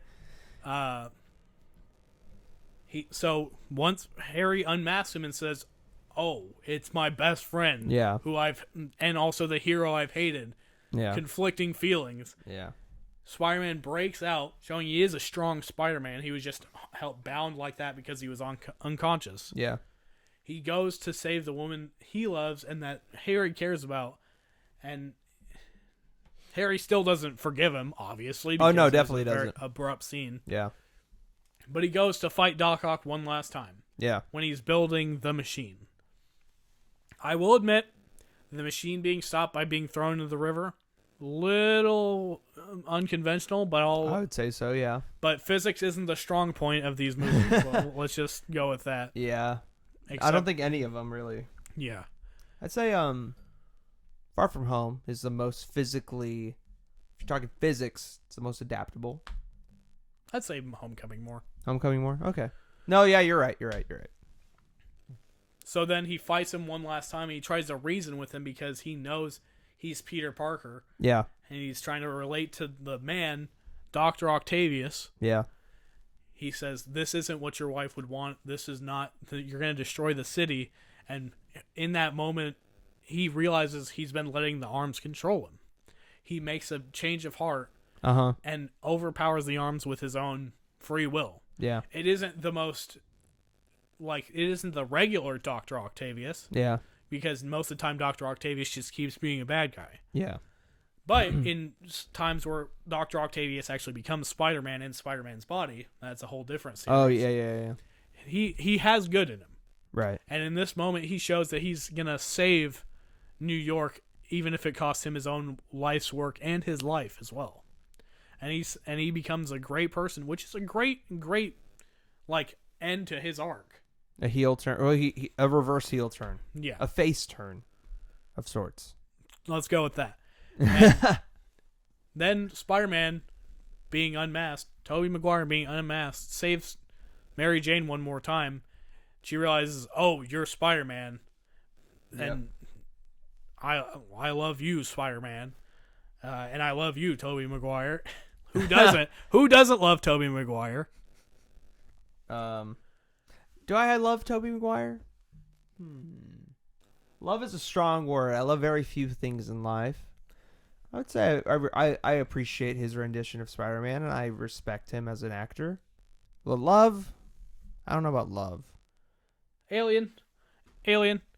If someone saved your life and you robbed them, you're just a bad person. That's just plain and simple. But continuing on, he saves him, and then Mary Jane being already engaged because of prior events in this movie. The chemistry isn't as strong as Spider-Man 1, I'll say. But it had a good, happy ending for Peter Parker, because that's what a movie's supposed to do. Mm-hmm. She runs away from her wedding and shows up in Peter's apartment.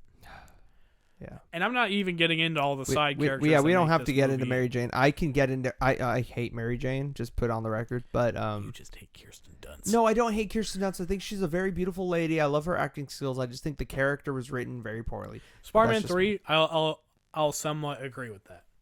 But Spider-Man 1 and 2, I think they did a pretty good job. All right. And that ends my... synopsis for Spider-Man 2. Okay, well, I will start by saying that the gentleman, I forgot his name, but who played Doc Ock, was he played Dr. Octavius very well. And I respect that actor a lot for doing what he did. But that doesn't save the rest of the movie and that Spider-Man within that movie from any critique. Because there's a lot of things you can critique in that movie. From an enjoyability standpoint, he's not an enjoyable Spider-Man to watch. outside of the action sequences. The action sequences are very, very well done. I respect them. I like them a lot. The train scene, yes, it's a great scene. Iconic. I agree. However, those scenes don't excuse everything else of the movie, because Peter Parker and Spider-Man are synonymous. They're the same, obviously the same character, but a lot of people think, okay, Spider-Man's one type of person and then Peter Parker's different. But there's a lot of things that overlap, but not everything overlaps. Yeah, not everything, but I still feel as though if you were a superhero, right? And even though you understood with great power comes great responsibility, and you were taking shit from your boss who's a pizza shop owner and a landlord who wants money from you who can't wait another day. He was a month behind. Sure, whatever. And fine, it's New York. Yeah, it's New York, so you got to be fucking tough. You got to be tough, not just in fights, but you got to be tough in general. And this guy who I see on the screen is literally a guy that would just be broken in New York. Like, I don't understand how he could. Because he does good deeds as Spider-Man, it keeps his hope and heart alive in the city. Yeah, says who? That's never made clear within the movie. That's never made clear. When's that made clear? Show me when, or tell me when. When is that presented to us on screen? In both Spider-Man 1 and 2, he's happy whenever he's saving people or trying to help people. He's like, oh, I'm Spider-Man. These people love me. But is he happy, or is he just trying to save Mary Jane? Because it feels like every time it's always he's helping people, yeah, but at the end of the day, it's really he's trying to save Mary Jane because he loves her. It's not about the people. The people are just secondary then what's the train characters. scene? Wasn't Mary Jane on the top of the train scene? No, he was trying to find out where Mary Jane was because Doc Ock had taken her. Exactly. Why would he have been there if it wasn't for Mary Jane? To stop Doc Ock anyways. Because one... Would he have been there, though? Would he have? I don't think so. Yes, because he was confronting Doc Ock like, okay, you're running amok in the city. I have you now. Also, you also took Mary Jane, so I'm going to whoop your ass for that. And then once Doc Ock realizes he won't win this fight, he stops, he endangers the people on the train. He's like, I have to save these people. With great power comes great responsibility. I have the power to save these people. Sure. I will save these people. But I think that a lot of the plots and everything's driven by Mary Jane. Like, everything. So if it's not for her, he wouldn't have saved almost anybody in the whole city. I just feel like every time somebody's in danger, she's also in danger. So he's like, oh yeah, I'm going to save Mary Jane. Also, yeah, I'll save you guys, but I really want to make sure she's safe. It's never just, I'm going to go. She's always involved. And that's a pivotal part of what makes Tobey Maguire Spider-Man. First movie, she's dangling for her life, and then he decides to save a little kid that would be crushed first. Yeah, okay. Look, crushed by a hot air balloon. Not by a hot air balloon, by a steel support that was under it. Okay, that wasn't shown. It was shown. I didn't see no steel support underneath the hot air balloon. It was a steel arch coming down right for that little boy. I don't remember that. Because you weren't studying the movie. I studied the movie. I watched it twice. That it was just a blimp falling down on this boy. He would have been fine. Causing other things to get crushed. He would have been fine. Also, those things are heavy as hell. Are they, though? Deflated. Are they? A giant, rubber balloon that's basically made of tarp coming down onto a child from the sky. That would kill that child. Would it? This kills the child. Are you sure? I don't think so. I'm pretty sure. I don't think so. But anyways, going back, I really feel as though if it wasn't for Mary Jane, he wouldn't be Spider-Man in this movie. And it highlights it. It highlights it in every scene. With him being, okay, when Mary Jane goes and tries to marry that other dude, he becomes so sad that he throws away the Spider-Man outfit. That's also not just because he's so sad. He loses his powers. Because he's sad. Yes. Because of Mary Jane marrying that guy. Yes. Yes. So exactly. That's exactly my point. But she was still going to marry that guy when he became Spider-Man again. He threw away the suit because he didn't have that power anymore. He wasn't able to continue being Spider-Man. Although he did try. He went into a burning building as Peter Parker not as Spider-Man, trying to save someone he could, saving a little girl. And unfortunately, he wasn't able to save someone that was on the 4th floor of that building. They mentioned that in the movie. Yeah. But he still, as Peter Parker, runs in and casts his own life aside to try to save someone. That's being a hero. Anyone can be a hero, and that's what Stan Lee emphasized at the end, like after the movie's over. His quote showing that any good you can do it, because that's what it means to be a hero. Well, yeah, of course. And I mean that goes without saying. And then when he's Spider-Man again, he does everything he can to try to save the people he loves and the people of New York. But Mary Jane is the catalyst for that. I will agree with that. But it's his love interest. It's his childhood neighbor essentially. Yeah. And it was like his true love essentially. But that's why I feel like your argument for why New York being New York is behind him and he's one with the city, I feel like that's not really true, because at the end maybe the city feels that way, but Spider-Man won. But within him, he's like, I'm really here for Mary Jane. I'm making sure she's cool. Like, yeah, I'm glad you guys like me, but I'm gonna make sure Mary Jane's fine before anything else. So that's kind of where my priorities lie, which is kind of shitty. Because if you're a hero, if that's where his priorities lied, he would have gone after Doc Ock instead of saving that train. No. Because at the end of the day, he still has to make sure that he maintains a positive outlook on the city. But he can't. I don't feel like it's genuine. If someone took someone you loved, say you were Spider-Man, someone grabbed someone you loved and ran off with them because they knew you were Spider-Man or you had something to do with Spider-Man, wouldn't you do as much as you could to try to save them, to not, because you felt responsible, because you felt guilty for them, that's the reason they were taken, because of you? Yeah, them. I would save them, but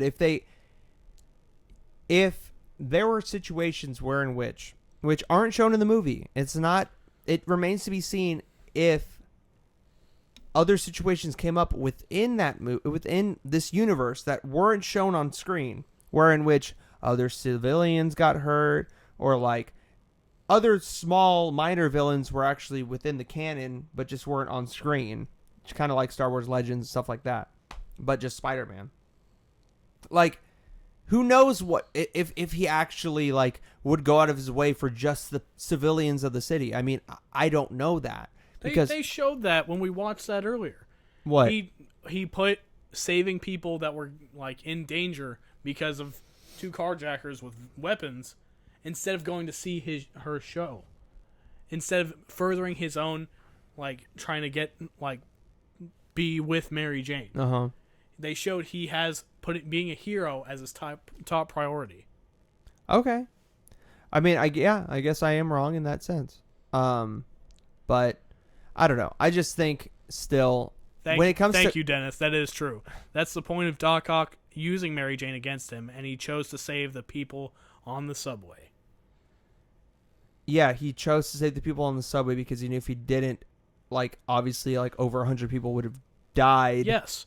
And he chose to save those people, even if it meant losing sight of Doc Ock and possibly losing Mary Jane.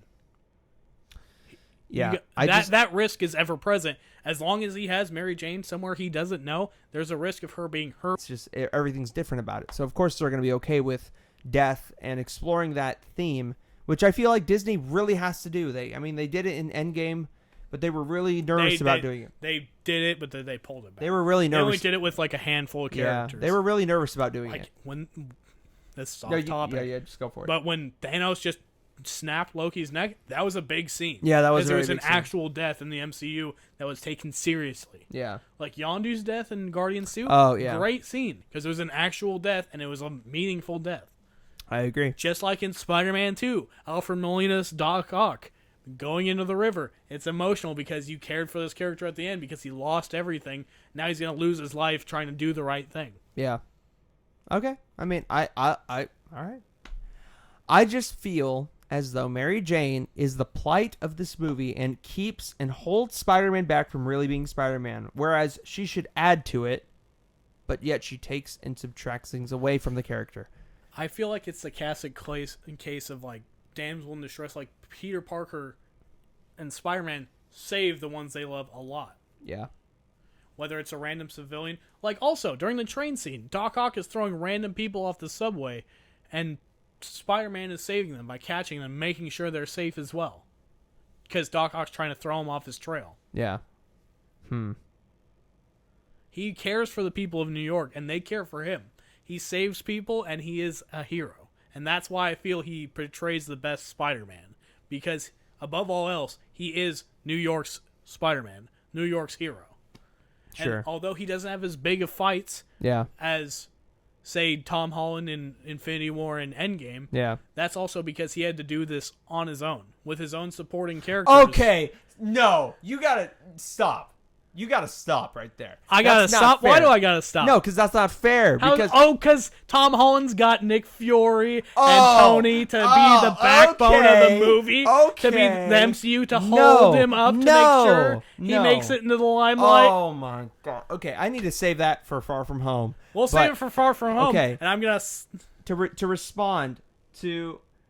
Let's see. Okay, Dennis, you say that's the point of Doc Ock using Mary Jane against him, and he chose to save people on the subway. We discussed that. Yeah, we discussed that. The balloon is 120 to 500 plus pounds, depending on the balloon. Yeah. Okay. All right. I'll admit. Game over for that. Yeah. Okay. That's a good dropping from the sky. It just looks harmless dropping down. Because it's a balloon. It looks harmless, but if you were an ant, that looks pretty terrifying. Yeah. Jake makes a good point. The guilt of his identity putting his loved ones in danger is a huge through line in the first trilogy. Sure, fine, whatever. You could give a point for Jake, but at the end of the day, he cares more about the people he loves as opposed to the city, which it should be one and the same. I really see that when I watch these movies. I really feel like he doesn't. But is it what it tries? But what is it? But I don't see that. I see it as he's trying to make sure, like. Obviously, during the bank scene, he made sure Aunt May was safe, but Aunt May was also the only one in danger at that point. Sure. Well, was she, though? Yes, because she was hoisted up the side of a building. Yeah. And being thrown off that building by Dr. Octavius. Yeah. And he tried to catch some debris. He actually did catch something with one of the hands of the clock tower and flung it back at him. That was an awesome scene for a fight. But... we're getting back into why I love Spider-Man 2 and less into your rebuttal, so we'll continue on. Yeah, you can if you want to start 3. I gotta go pee, so I'll be right back. If you want to start 3, I will hear you from here because you can hear me from here. I could probably hear you from here. It's right across. I'll be way. A little louder just That's in case. fine. I will listen. Welcome to the Tobey Maguire Show with your host Jacob Phillips. Yikes! But at least that was empty. For those that couldn't see it, probably could see it, some papers fell. So, Spider-Man 3, directed by Sam Raimi, starring Tobey Maguire. Spider-Man 3, I will admit, is the weakest in the trilogy, just because of Sony's own misfortunes that they put into it. One of the producers from Sony pushed for Venom to be in this movie.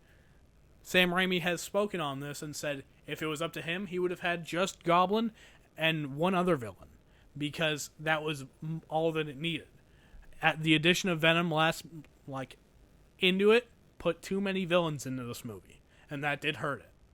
But, I will say, scene. And I'll get to that. So we start off, Tobey Maguire spending his time with Mary Jane because they're together now. She knows he's Spider-Man, and he knows she knows.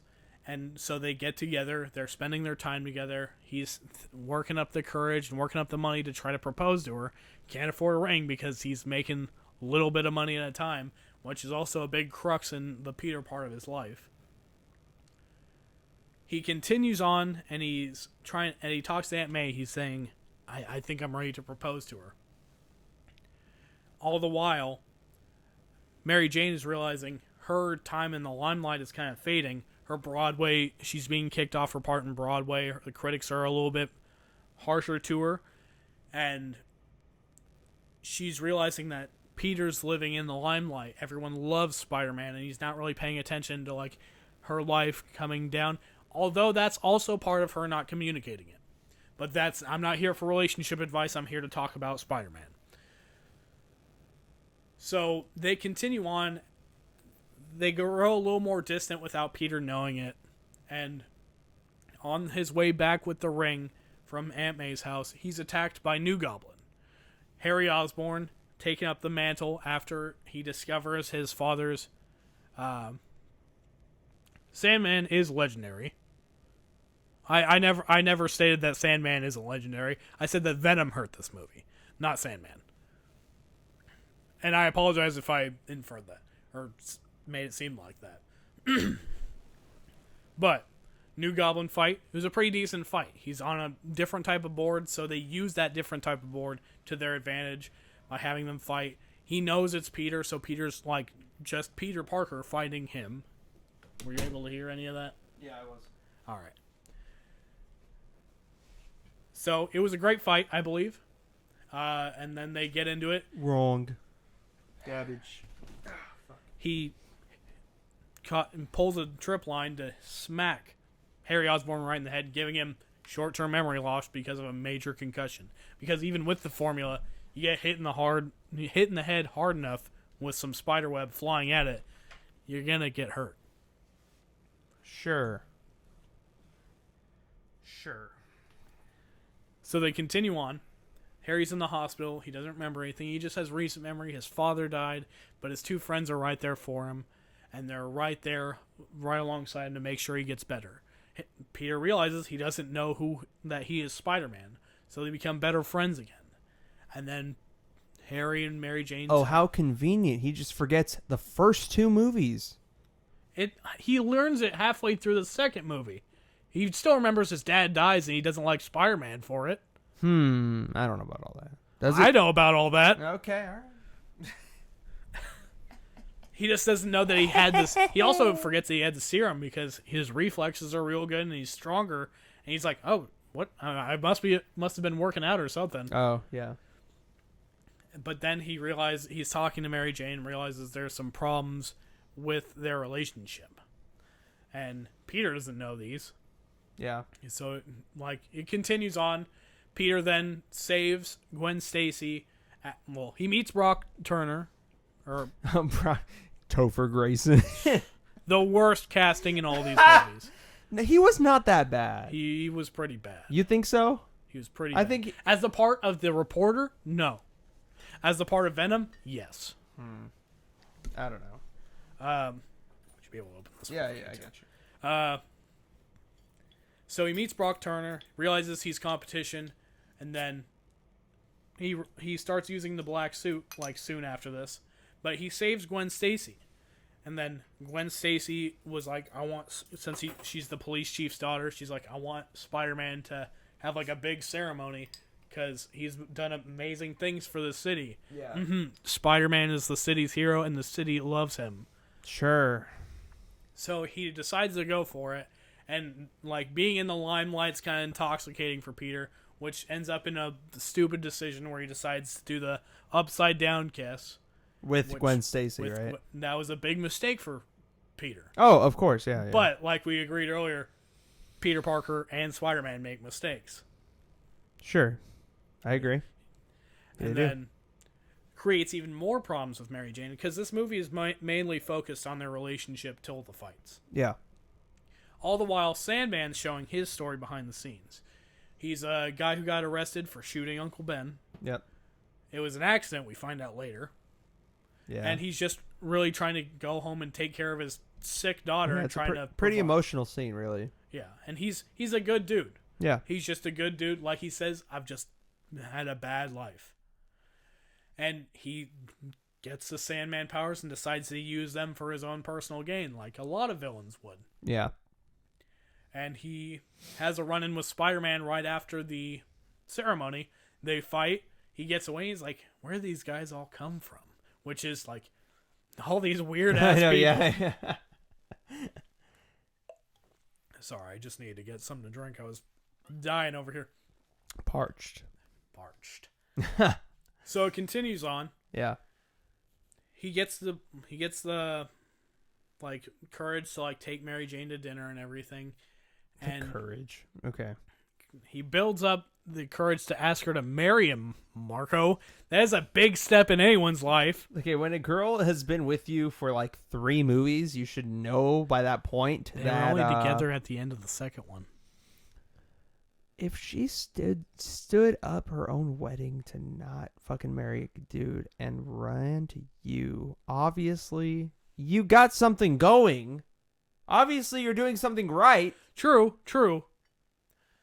But any relationship, even no matter how good it's going, has its rocky moments. Sure, I would not disagree.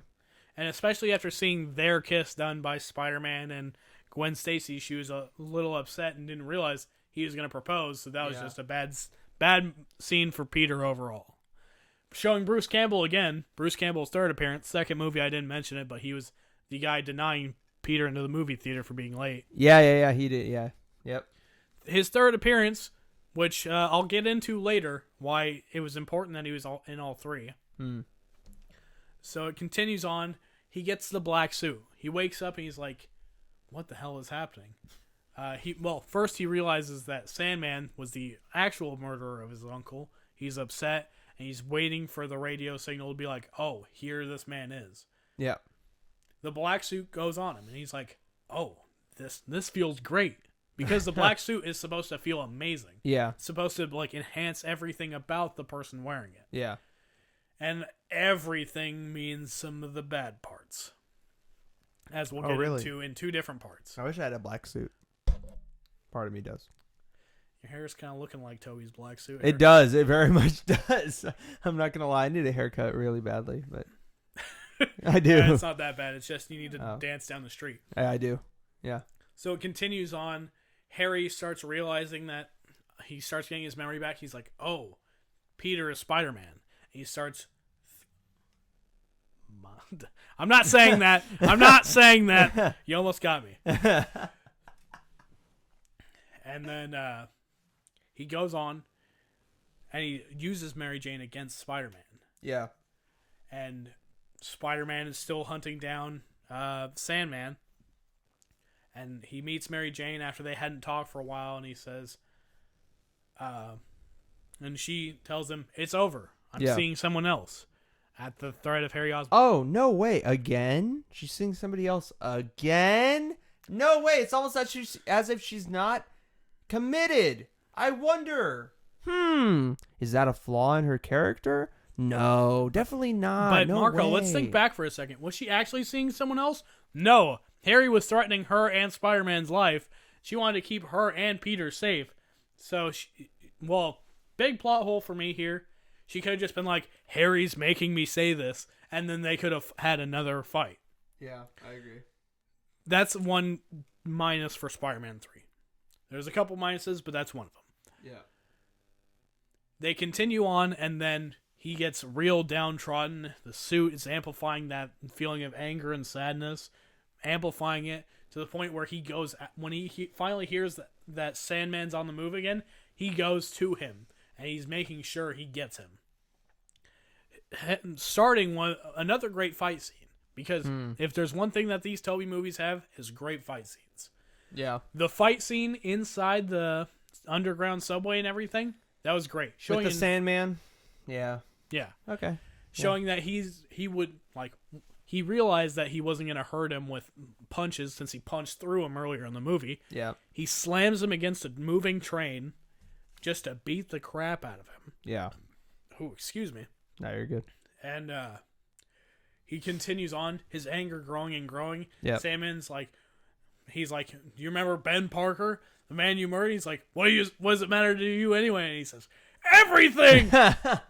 You felt that anger in that scene, and you felt that anger in that, and he goes and he tries to murder Sandman. Did I, though? Did I really feel it? What do you think? Kind of. A little bit. Partially. Partially. But he continues on, and he seriously just beating the crap out of him.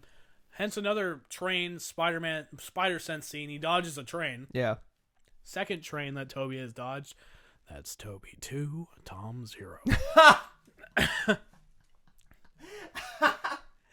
He continues on, and he uses water to flush Sandman away to get rid of him, thinking it might have killed him. Yeah. Then again, how do you kill Sandman? We don't really know. Yeah, there's no real... Well, I know how to kill him. You just don't make another movie to explain it. That's how you kill him. How dare you? I'll get on to Spider-Man 4, the child that should have lived, in the next part. But continues on. His anger is still kind of flowing through, but he tells Aunt May that the man who did it is dead. Spider-Man killed him. Then May drops the bomb. Spider-Man wouldn't do that. Yeah. And he realizes Spider-Man wouldn't do that. Still doesn't kill anyone because he didn't actually kill Sandman. Then he goes on and he gets angry at Mary Jane, so he takes Gwen Stacy to the club. Well, first he has his dance scene downtown. After exposing Brock for a fake picture, getting the staff job, showing Brock's pain for the first part of his arc. Brock shouldn't have been in the movie. Did you hear that part of what I was explaining? That Brock shouldn't be in the movie? Yeah, that Sony a Sony producer pushed Sam Raimi to have Venom in this movie. They pushed him in it, and it should have just been Goblin and Sandman. Yes, I agree. So, or just Goblin would have been pretty good. Just Goblin would have been good, but I feel like Sandman was an important part with the black suit. Yeah. Yeah. And then Venom could have been easily 4. Yeah, Venom could have been like an end credit scene, starting up. Yeah. The scene in the church could have been an end credit scene. I agree. So, starting to lose my voice. So he continues on. He does the dance down the street, which I will say... Dance down the street. He struts his stuff down the street. Essentially. I feel like that scene's necessary. I feel like it's a good scene. Look at this guy, dude. He's coming up with a bunch of excuses as to some of the worst scenes of cinematic history. What are you talking about? How is it necessary? Because the symbiote amplifies the user's characteristics. Toby is an awkward dude. An awkward dude that feels confident having the Spider-Man powers and senses. Wouldn't you think, being an awkward dude, he'd do something real awkward, trying to feel like when he feels he's like feeling good, feeling cool? And if you notice in that movie, not all the ladies looking back are looking back in disgust. Yeah, because it's almost as if it's a movie, and the director wanted him to seem cool in a way. He's not cool. He's a fool. He's a fool. Then why did they have some look back in disgust if that was what he was going for? Because obviously not all of them. It's not okay. This isn't the 1985 fucking version of like fucking like it's not a movie in which he's gonna make the main character seem like super cool. This isn't like what's that movie? I'm trying to think of it. The Fawns. Huh? The Fawns. No, not the Fawn. Well, I mean, yeah, that makes sense. The Fawns or like Back to the Future, where he's just cool and he's playing the guitar and everyone's like, oh my god, look at him playing guitar. Like, come on. It's not that movie. So obviously they're not going to make everybody look at him as if he's a weirdo or everybody look at him as if he's like super cool. Like, I mean, come on. I feel like 2007. I feel like it still was necessary because it still showed like Peter's an awkward dude. The black suit will amplify everything of Peter's. Even his awkwardness, his power, his anger, his strength, his sadness, and him being a goofball. Yeah, I don't know about all that. I will say it's a funny scene, and like I won't take it too seriously because it's fucking hilarious. But I feel like it was necessary. Then they get to the diner where he wants to hurt Mary Jane by showing off him and Gwen Stacy going to dinner. That was kind of a bad scene, I won't lie. Had some great moments in it. Some hilarious moments in it. Yeah. And then he ends up hitting Mary Jane, showing that his power is starting to hurt the ones he loves, both emotionally and physically. True. So he goes to the clock tower, or the church, and he wants to get rid of the suit. Alien, stay out of this. He decides this suit is bad. I need to get rid of it. Yeah. And Brock, going to a church to wish for someone's death, shows he's not a great guy. He's praying to gods, hoping that Spider-Man or Peter Parker dies or gets beaten. Oh, yeah, huh? Yeah. Then the suit drips down on Spider-Man self Yes. and The OG. decides to like continue being Spider-Man. Yes. But then actually before that, No. before all that, he Yeah. goes to Harry Osborn. Yes, he does. Yep. He wants to confront him face to face one more time. Because Harry knows, like, he knows Harry knows, and Harry knows. He remembers again. Yep. That's a great scene, too. That's a great fight scene. Harry and him fighting inside the house Yeah. shows Spider-Man's close quarters capabilities, which he does have, because spider sense and his also superhuman strength is shown here. Okay. And it also has the great line, "Ooh, look at Gobby Jr. What are you gonna do, cry?" Which you can easily say for Tom Holland as well. Iron Man Jr. What are you gonna do, cry? Well, yeah, you hit me with that GIF many times on Twitter in anticipation for this exact live stream. Anytime we brought up a good point, or anytime I would be like, "Can you just like stop?" You'd be like, "What are you gonna do, cry?" So, I mean, put some dirt in your eye. Yeah, put some dirt in your eye. Yeah, okay. Pretty good memes came out of that scene. Yes. A lot of memes came out of the whole franchise. Yes, I agree. Yes. The most meme Spider-Man for sure. Yes, I agree. What Homecoming had like 2. Yeah. The Captain America, which wasn't even Spider-Man. Okay. And come then on. and then the Robert Downey Jr. thing, which was half Robert Downey Jr. His memes needed support. His memes. Okay, that's this isn't so about the weak. memes. That's weak. But anyways. And so, continuing on, he basically ruins fucking Osborn's face with the grenade, since he's just like, I don't care. In slow motion. Because he still has the black suit. Yeah. And he's like, I'm tired of trying to convince you that I wasn't responsible. Yeah. He loses the suit, and then he's like, okay, I'm going to be Spider-Man again. Yeah. And then Sandman and Venom show up. At the same time. Well, they work together. They show them meeting, like, in an alleyway, like, we both want the same thing. We both want the spider dead. But how do they even, like, come to know of each other at all? Because Eddie Brock knew of Sandman already from being a reporter. And then he finds him using the Venom as, his source for finding him. Yeah. Okay. And he continues on. They endanger Mary Jane because... Oh, of course, because they can't think of anything original to do. They're going to do everything that the past 2 other villains did, right? Of course. I'm not saying Spider-Man 3 is the most original movie. I'm just saying it's still a great Spider-Man movie. It's still a great... Appreciate that. I'm also going to put it above Amazing 1 and 2. Yes. That's right, Carlitos. You heard me. Yeah. But you also have to realize that it was still a good movie and one of the highest grossing Tobey Maguire movie. 1, because inflation. Yeah.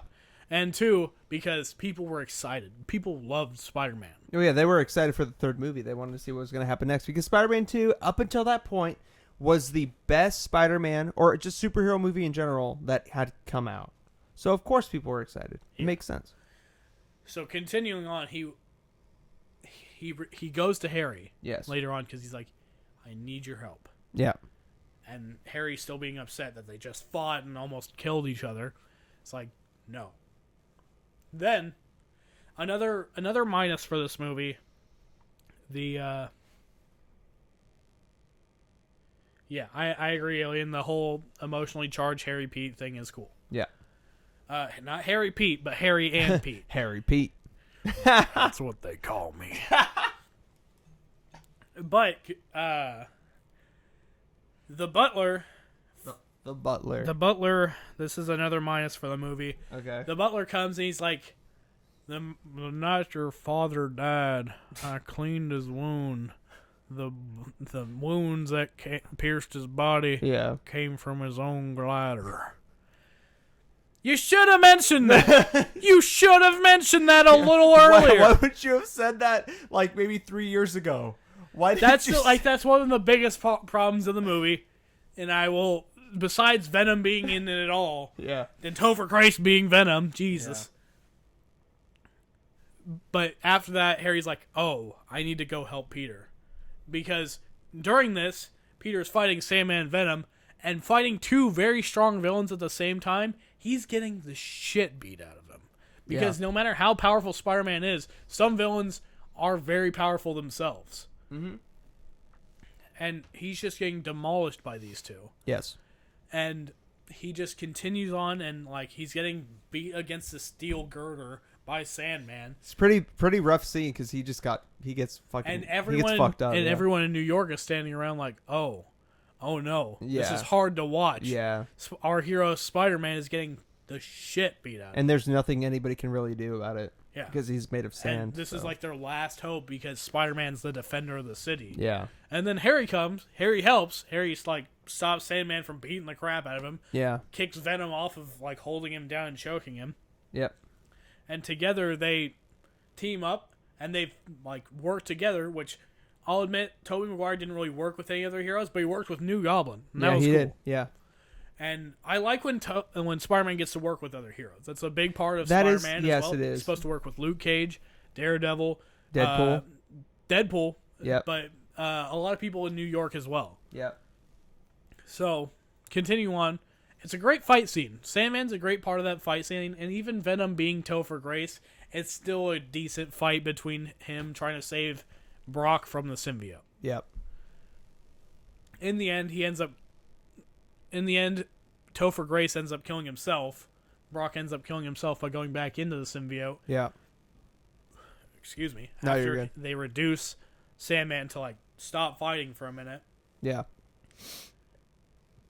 But also Harry gets mortally injured from Venom, saving Pete, showing his full redemption. Mm-hmm. And then the anger of losing his best friend. Yeah. Gives him the strength to beat Venom. I feel like it was a good scene, even with Topher Grace being Venom. I feel like it was still good. Yes. And then they get to the part like Harry's dying. He dies in his arms. Spider-Man cries. I will admit, Tobey cries, but a lot. If you're going through these traumatic events, like having to save people's lives, seeing people die, you'd be crying too. Like, who doesn't ugly cry when their uncle dies? No. That's excusable. Obviously, that makes sense. And their best friend crying, he ugly cries. Everyone ugly cries. No one looks good crying. Unless you're, like, just tearing up. Yeah, of course. But I just feel like that it goes back to the idea and the stance where Tobey Maguire's Spider-Man is just... He's too emotional in the sense of, like, he's always sad, or somebody's always picking on him, or somebody's always messing with his emotions, whereas like Tom Holland, it's Spider-Man versus villain, he has to stop villain, and Seems this is his robotic, don't you think? not robotic. No, I wouldn't say robotic. I would say he's very focused. I would say focused. Emotional combat in Homecoming is, oh, my hopeful girlfriend's dad is a villain. Yeah, that and Daddy Stark won't let me out of the house with my Spidey suit. Okay, that's just not fair to say, because, I mean, obviously, if you have a multi-billionaire person standing in front of you being like, don't do this, you're going to be like... Steve Jobs could tell me not to lick butthole, and I will still lick butthole.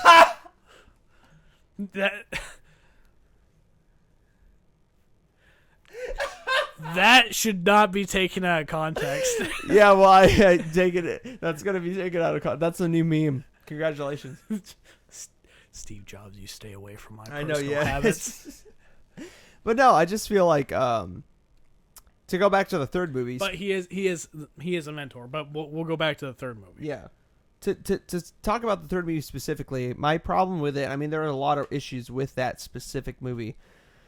But to keep it as concise as possible, I have to say that I just feel as though it is the weakest movie aside from Amazing Spider-Man 1 and 2, which is something that you and I can agree upon. Yep. And aside from that, there isn't much to say other than I feel as though Sony and a lot of the studios really fucked up what this movie could have been. It could have been actually pretty good.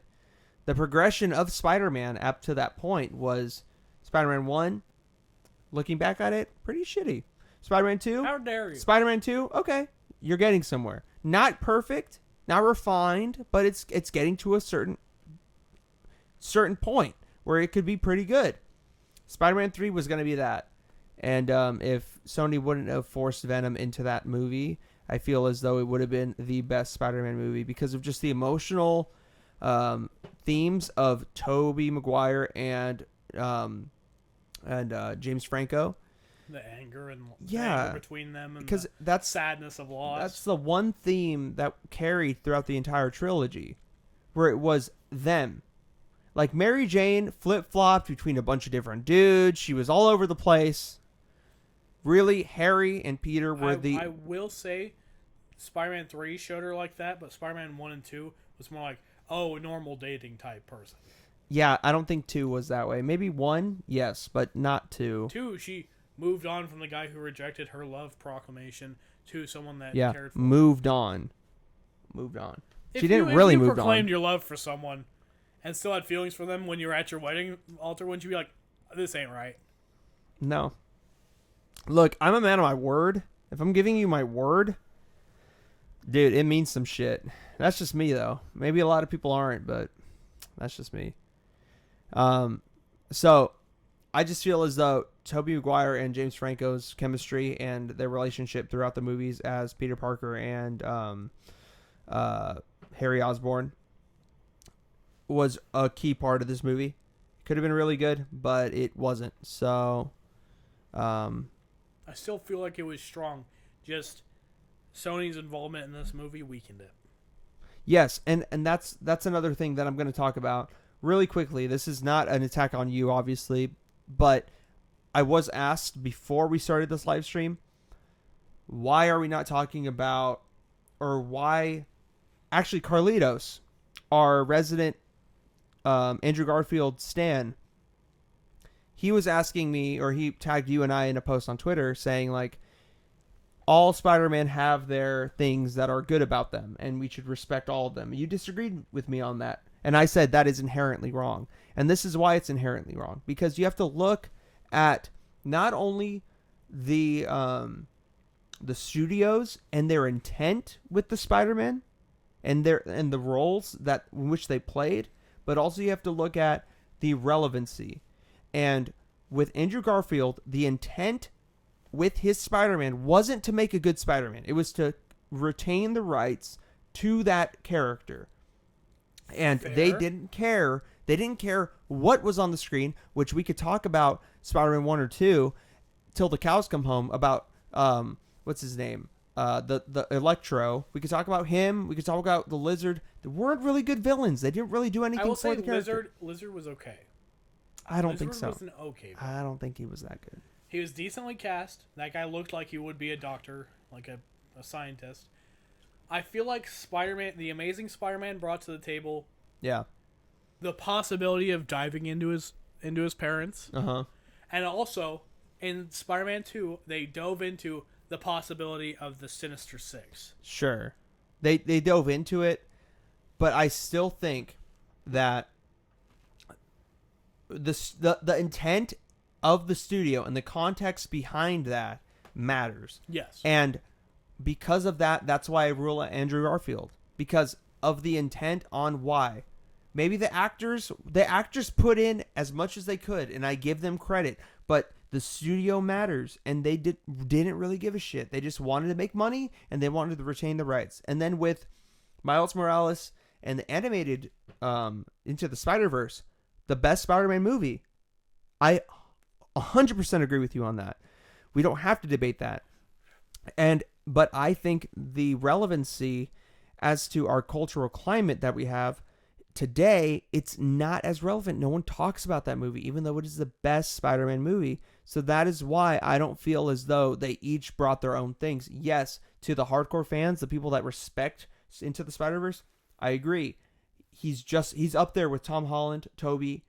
You know, he's right there. He's the third one. But because people aren't talking about him, they didn't go watch the movie. Nobody really knows about that movie. You can't really sit there and say everyone's brought their own thing to it because not enough people have been exposed. So that's why I said I disagreed. That's fair. Yeah. And you saw why I disagreed with that. Yes, you disagreed with me. To Yes. build off your point about Spider-Man Into the Spider-Verse, you mentioned earlier in the stream that it was the lowest grossing movie. And it was. It was. showing that how much money a movie makes does not show how good it is. I agree. I definitely agree. And some were trying to point out to me that Tom Holland's made the most worldwide. I don't doubt that. Yes. This movie, the world right now loves superhero movies, especially Spider-Man. Because of the MCU. Yeah. Of course they're going to love it. So just because it made more doesn't mean it's better. Oh, of course not. Yeah. Definitely not. Such as the case of Into the Spider-Verse. Yes. But I'll let you go back to Spider-Man 3 since we got into the subject of Andrew Garfield. I had to go off on that tangent really quick because I didn't know another time we were going to be able to get in on that. Yeah. But so with that out of the way, going back to Spider-Man 3, I just have to say I don't have a lot to say on this movie because everybody knows the gripes. Everybody knows what's wrong with it. They packed too many characters into this movie. They packed too many villains. You know, me being in 6th grade when this movie came out, I loved it because I wanted to see bunch of villains. Yeah, a bunch of bad guys. I love the bad guys. I wanted to be a bad guy when I was a villain, or when I was a villain. You were a villain. Order. When I was a 6th grader, I wanted to be that guy. I wanted to be Sandman. I wanted to be Venom. I wanted to be Doctor Doom in Ultimate Alliance on Xbox 360. I wanted to be those guys. So obviously, at that time, I loved it. But now looking back, not that great, and a lot of people realize that too. Could it have been great? Yes, I agree. I agree. It could have been very, very good, but it wasn't.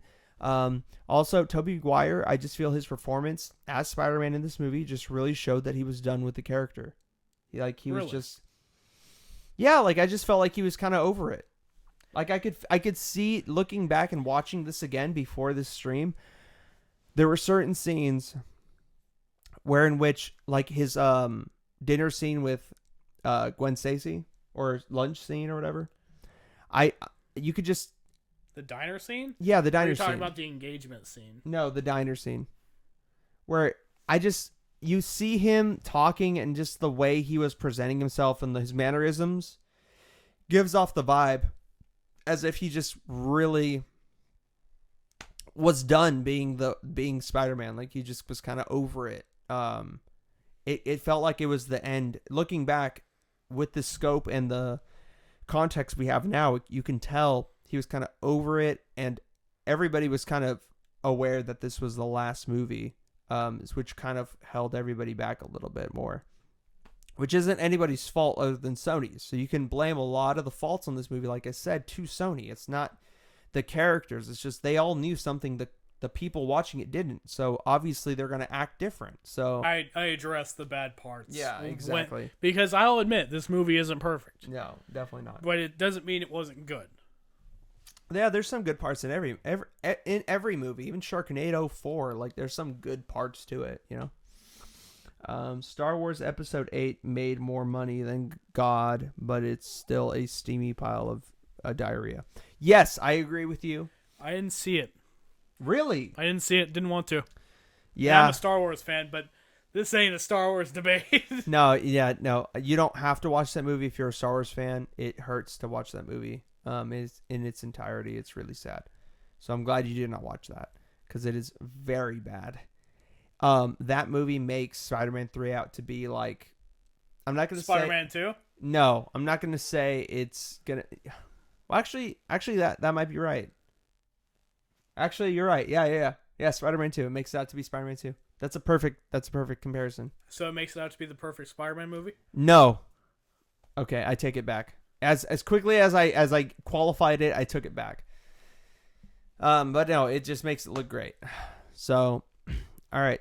Is there anything else you want to say about Spider-Man 3 before we go on to the final Spider-Man movie, Far From Home? I want to say that a major comedic relief and the guy who wants Rent also played sort of a emotional, like a somewhat important role in Peter's changing for the worse. When he was talking about Rent and Peter yells at him, he's like, he's a good guy. He's just going through something right now. But that's just because I love that character in the Spider-Man movies. The guy with the rent? Where's my rent? All right. And that is my synopsis of Spider-Man 3. Okay. Good job. We did it. We went through all 3 Tobey movies. We finally. Aren't you so excited? Oh my god. Gee, that was excruciating, but I loved it. I know you did. I still love it. Jesus. Now let's get on to the diarrhea that was. Whoa. Okay, that is unfair. It's a good movie, but The I'm going to highlight diarrhea? why it wasn't a great movie. The diarrhea. That is. Diarrhea Far From Home. was a hyperbole. Yeah, that's It's more like a little bit of shart in your pants. okay. Far From Home. Let me think. Everybody has been that kid in their lives where they see somebody that they really want to talk to and they really want to get to know and they really want to just like kiss, but you can't do it because of, multiple factors. Maybe somebody else is interested in them, they're interested in somebody else. There's a lot of different things that can factor into that. And Far From Home tackles that dilemma in a way that very few superhero movies can, because a lot of superhero movies start with a giant fucking dilemma, the big problem where the superhero has to come and solve it, This movie starts out with a very simple problem. Peter wants to go on a trip after the events from Endgame and wants to just... He really wants to go on that trip. And he really wants to just let loose with his friends and have a good time and kick it and chill in Italy and in France and all these other places, Belgium, Holland. He wants to go and just have a good time. That's all he wants. Because he was basically blipped from existence. Right? For 5 years, and he didn't know that he was. So, with that in mind, everybody can relate to the dilemma that Spider-Man has. He wants to be with this girl, MJ. Or, what's her name? Michelle Jones. Michelle Jones. Which, I applaud them for going different with the character, and they did it pretty decently. Yeah. Thank you. I appreciate that. They didn't do it in the first movie, though. Yeah, they didn't.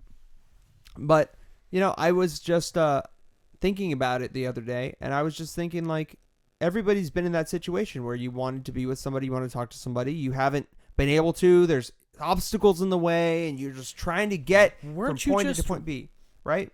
Weren't you just roasting Tobey Maguire because he was too nervous to decide he goes away? Yeah, but if you're a logical adult, you would realize that you're not in high school anymore, and you can go and talk to literally anybody and hit on anybody and ask anybody, literally anybody you want out that you see that doesn't live with you, and you won't have to see them ever again. So if you go and ask some random girl out at a random club, you're not going to be yeah, you get rejected. But Mary Jane and Michelle Jones aren't just some random girl. Yeah, but that's what I'm saying. That's the difference.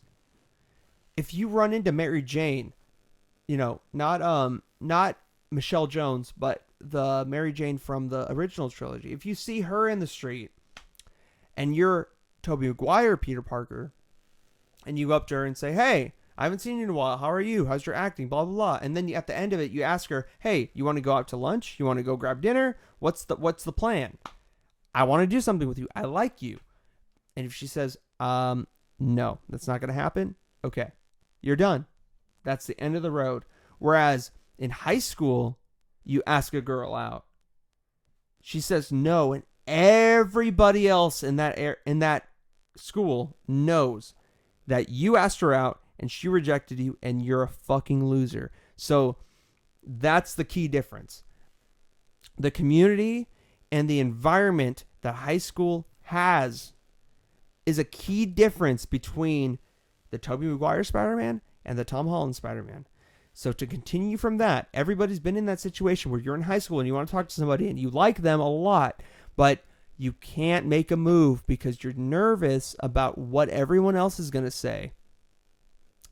And that is why it makes for a perfect Spider-Man movie, because he's constantly trying to talk to her. He's constantly trying to make moves, but he can't because he has to deal with Mysterio and with Nick Fury and with all these other things happening. And all he wants, at the end of the day, all he wants is to ask Mary Jane out and give her the necklace. Oh, you're cracking your knuckles.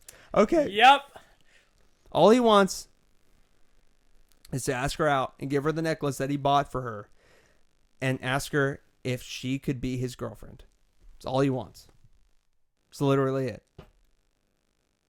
So that's why it's so successful. The fight scenes are pretty entertaining. The villain, since we've been talking about villains, the villain of Mysterio is, just like Vulture, pretty steeped within the MCU lore, in the sense in which Tony Stark has a lot to do with that villain.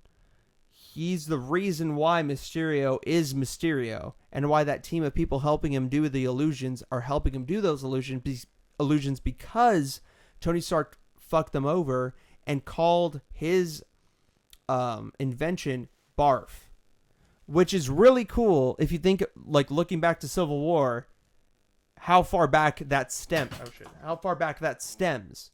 Like, nobody else would have thought to do all that, but like, I didn't see any theories online as to the specific, like, plot of Spider-Man or anything like that.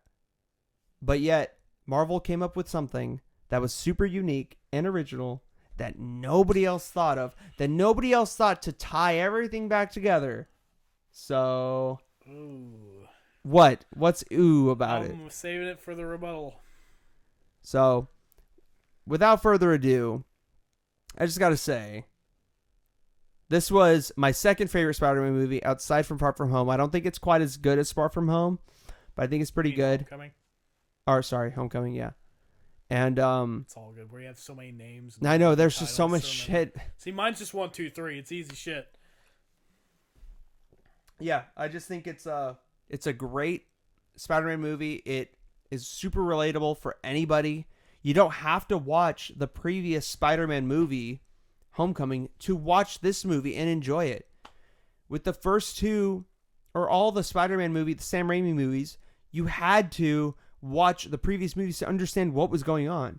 With this movie, you could just straight up pop it in your DVD player or stream it wherever or watch it in the movie theaters, like our very good friend Abbott did. I don't think she watched Homecoming, but she watched this and she loved it. She enjoyed every second of it. And yeah, I feel like that rings true to a lot of people. It's accessible. And Jake Gyllenhaal did a great job portraying Mysterio. I'll agree to that. He did a great job As an illusionist. And I just wish, like I said on the closing out the week about a month ago, I wish that they would have gone a little darker, which you disagree with. Disagree with. But I wish I'll get into that after my rebuttal. I just wish that they would have gone a little darker with it. He could have played some crazy illusions on Peter Parker that could have totally challenged him and could have made him grow more as a character. I don't think Tom Holland is perfect in any sense, but I think he's the best Spider-Man we have to date. So without any further ado, here's Jake to rebuttal everything I just said. So go ham. Have fun. Spider-Man Far From Home has some flaws. Has a couple flaws. Has more than a couple flaws. Okay. There are three unneeded parts in that movie. First one is Nick Fury and the other agent driving to the Mysterio and Spider-Man fighting the giant fire demon fight. That is just an ad placement. That they interrupted a fight to put it in. They interrupted a fight for an ad placement. But a couple of these are about the movie. The second one, the romance rival, completely unneeded. Oh, the older Asian dude? Completely unneeded. Just could have dropped that from a movie and it would have been fine. I don't think so. And I'll get into that when I'm stabbing at the movie. Continue. You're good. The third part was Flash Thompson's mom not showing up, his mom not showing up. That was heartbreaking. No, it wasn't. What? I hate that kid. And most people do, because he's just a terrible character. You didn't feel bad from him how he was like put on the sideline throughout the entire movie. He was just vlogging, and then you realize like, oh, he's vlogging because he has nobody else in his life. No. Yeah, well, Jake, maybe you're the chaotic evil and I'm the lawful good. Maybe that's the reason why. Maybe you realize. No, because being an awful person to others doesn't excuse you having mommy and daddy problems because they're rich. You're correct. However, I disagree because this is a movie. True. And in the movie, True. they want you to feel that way, and I definitely did. They want you to feel bad for him. No one I've talked to besides you has felt bad for him. Really? Yeah. Who else have you talked to? Poen, Christian, Carlitos. Wow. Nobody was felt bad for him. I felt bad for him just because, like, when you're a dick to somebody, it usually is a reason. There's a reason behind it. It's not just because... Doesn't excuse the half attempt at bullying. Sure. Half attempt. So, throughout the movie, I will admit the chemistry between Michelle Jones and Peter Parker is better than the romance they attempted in the first one. That one was just, I have a crush, I asked you out to homecoming, and then I had to leave you because I fought your dad. While in this movie, he was trying to keep it a secret, although every single person knows who Peter Parker is that's important to him. Except for Michelle Jones halfway through the movie. And that's one thing that's a core to Spider-Man is he keeps his identity a secret, especially from Aunt May, especially from Mary Jane, especially from like half the people that he knows. Yeah. I will admit, the only person he really let it slip to was Ned, Yes. Aunt May, and Michelle Jones. You have to admit, Ned is a great character. Ned is a great character. He's a great supporting character. Him and Michelle Jones are the strongest supporting characters that are Spider-Man, Tom Holland's characters. Yes. But I feel like where this movie and Spider-Man suffer is this movie's theme. I want to go on vacation. I don't care if the world dies. He straight up says, like, Nick Fury says, Jake Gyllenhaal is Mysterio, and Nick Fury both say, this is a grave danger to the planet. If we don't stop him here, it's the end for human beings. He says, I just want to go on vacation, man. I want to go talk to the girl I like. I want to go make sure I'm up at top of the Eiffel Tower and give her this glass flower I got as a grand gesture of my emotion without having any confirmation that she's interested. And I feel like that's a big stab at Peter Parker's character because the main part of being Spider-Man is with great power comes great responsibility. And with such a big life-threatening thing like that, I understand you just got out of the fight of your life with Thanos. But Jesus, the world's in danger again. Or it seems to be. Have some sense of urgency when you are literally a superhero and the others aren't available. He says, like, oh, he's got it, especially when I give him these glasses. That is the stupidest thing he's done, was hand over the glasses to someone he doesn't know that his mentor that died gave to him. Also, Mysterio, they did pretty well with the concept in a new modern time. Yeah. But he was a better version of Iron Man 3's villain. Tony Stark rejected his ideas, he got upset, and he was an Iron Man villain, essentially, that wanted to take it out on Peter and the world because Iron Man called his invention barf. My feelings got hurt because you called it barf. I'm going to be a superhero and murder people. While the Mysterio in the comics is an illusionist and he's an alchemist, and he's a machinist who wants to frame Spider-Man, he actually knows hand-to-hand combat, and that's something that this Mysterio suffers with. He has no martial arts skills. He has no skills except for illusions. Yeah. And while those illusion scenes were great, like some of the best scenes in that movie where when he shows him the first illusions of like Yeah. Iron Man dead and everything, Yeah. and the best scene in that movie where he like makes the illusion of the Dark Hall, and Peter has to use his spider sense. That scene though shows the flaw with the spider sense they have Tom Holland with. Like, I understand if he's rattled after the events, and that might cause like a weird thing with it. Yeah. But it clearly shows that he still has spider sense somewhat. So the illusion, even being there, should have warned him of the train coming to him, and that he gets hit by halfway through the movie. Yeah. But I'll excuse that for the sake of him being emotionally rattled. What I won't excuse is Tom Holland shirking off saving the world because he has a crush and wants to be on vacation. That is what killed that movie for me, because Spider-Man's supposed to be a hero, and he's supposed to want to save people and the world, where this Tom Holland, even though he's not in New York, he's not New York's hero Yeah. in this, he still needs to step up. Yeah. And that's where this movie suffers. Yeah. I'll excuse Mysterio not being good at hand-to-hand. Yeah. I'll excuse possibly the ad placement in the middle of a fight. Jesus.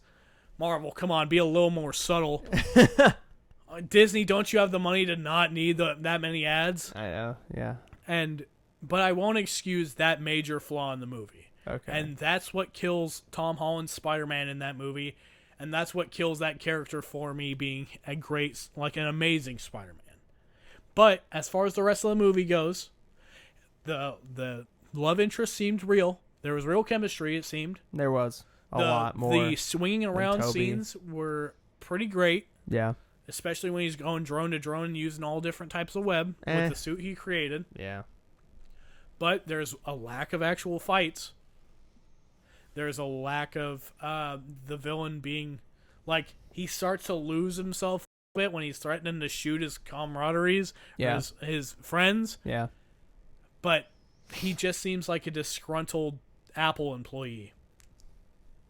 And that he seems more like a Tony Stark villain than upset at Spider-Man. Spider-Man's more just in his way. Yeah. Which is kind of like Vulture, but Vulture's a good guy just trying to make it by. Yeah. And that's what makes his character a lot better. Yeah.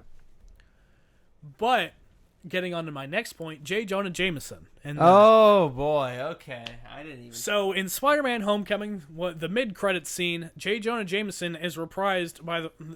J.K. Simmons reprises the role of J. Jonah Jameson. Yes. And he comes back to be that character because he is the best J. Jonah Jameson. Yes. My He is. hair spraying attempt isn't anywhere close. I feel like you would be... If J.K. Simmons died tomorrow, you would be the guy they would call. Maybe they'll call me for Miles Morales. Hopefully. Marvel, give me a call, please. I won't bash on your ad advertisements anymore. But they have him expose Spider-Man as Peter Parker. Yeah. There's two things I have a problem with it. Okay. And one thing I do like about it. Okay. I'll go with the good first. Okay. It's a new direction. They don't do that often. They've never done it in the movies, so they're taking a risk. And I'll applaud to that. Yeah. First bad thing. Yeah. They made even less of an attempt at trying to hide his identity. They made an already weak part of the series even weaker. Yeah. And then after that, J.K. Simmons, knowing that he's Peter Parker, will never have the interactions with Peter Parker being a Daily Bugle reporter as, say, Andrew Garfield or Tobey Maguire would have. Yeah. And that just eliminates J.K. Simmons as a big character and makes him a Alex Jones character on the side. And J.K. Simmons is supposed to be an angry Peter's boss. Yeah. But he's also supposed to be like, he hates Spider-Man, and Peter's in that awkward spot like, oh, I'm Spider-Man. Yeah, but yet I want money and like, yeah. Yeah. Okay. And that's why J.K. Simmons won't be a big part. And that's unfortunate. Yeah. Because J.K. Simmons, being Jonah Jameson, was an amazing part of the Tobey Maguire franchise. Right. It helped those movies a good amount. Yeah. And it also stunts Tom Holland's Spider-Man's story a bit. It stunts the classic story of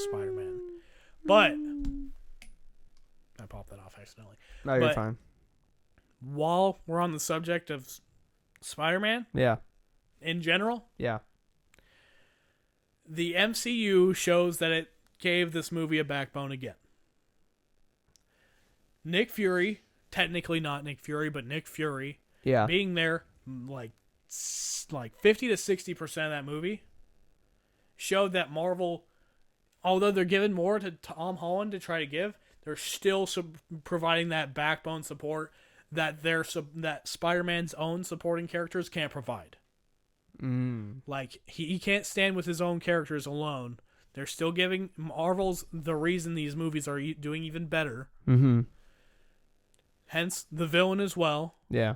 And also, another unneeded scene that Peter should have saw immediately as, oh, I did something stupid, was selecting his love's rival as a target, controlling Tony Stark's weapons network.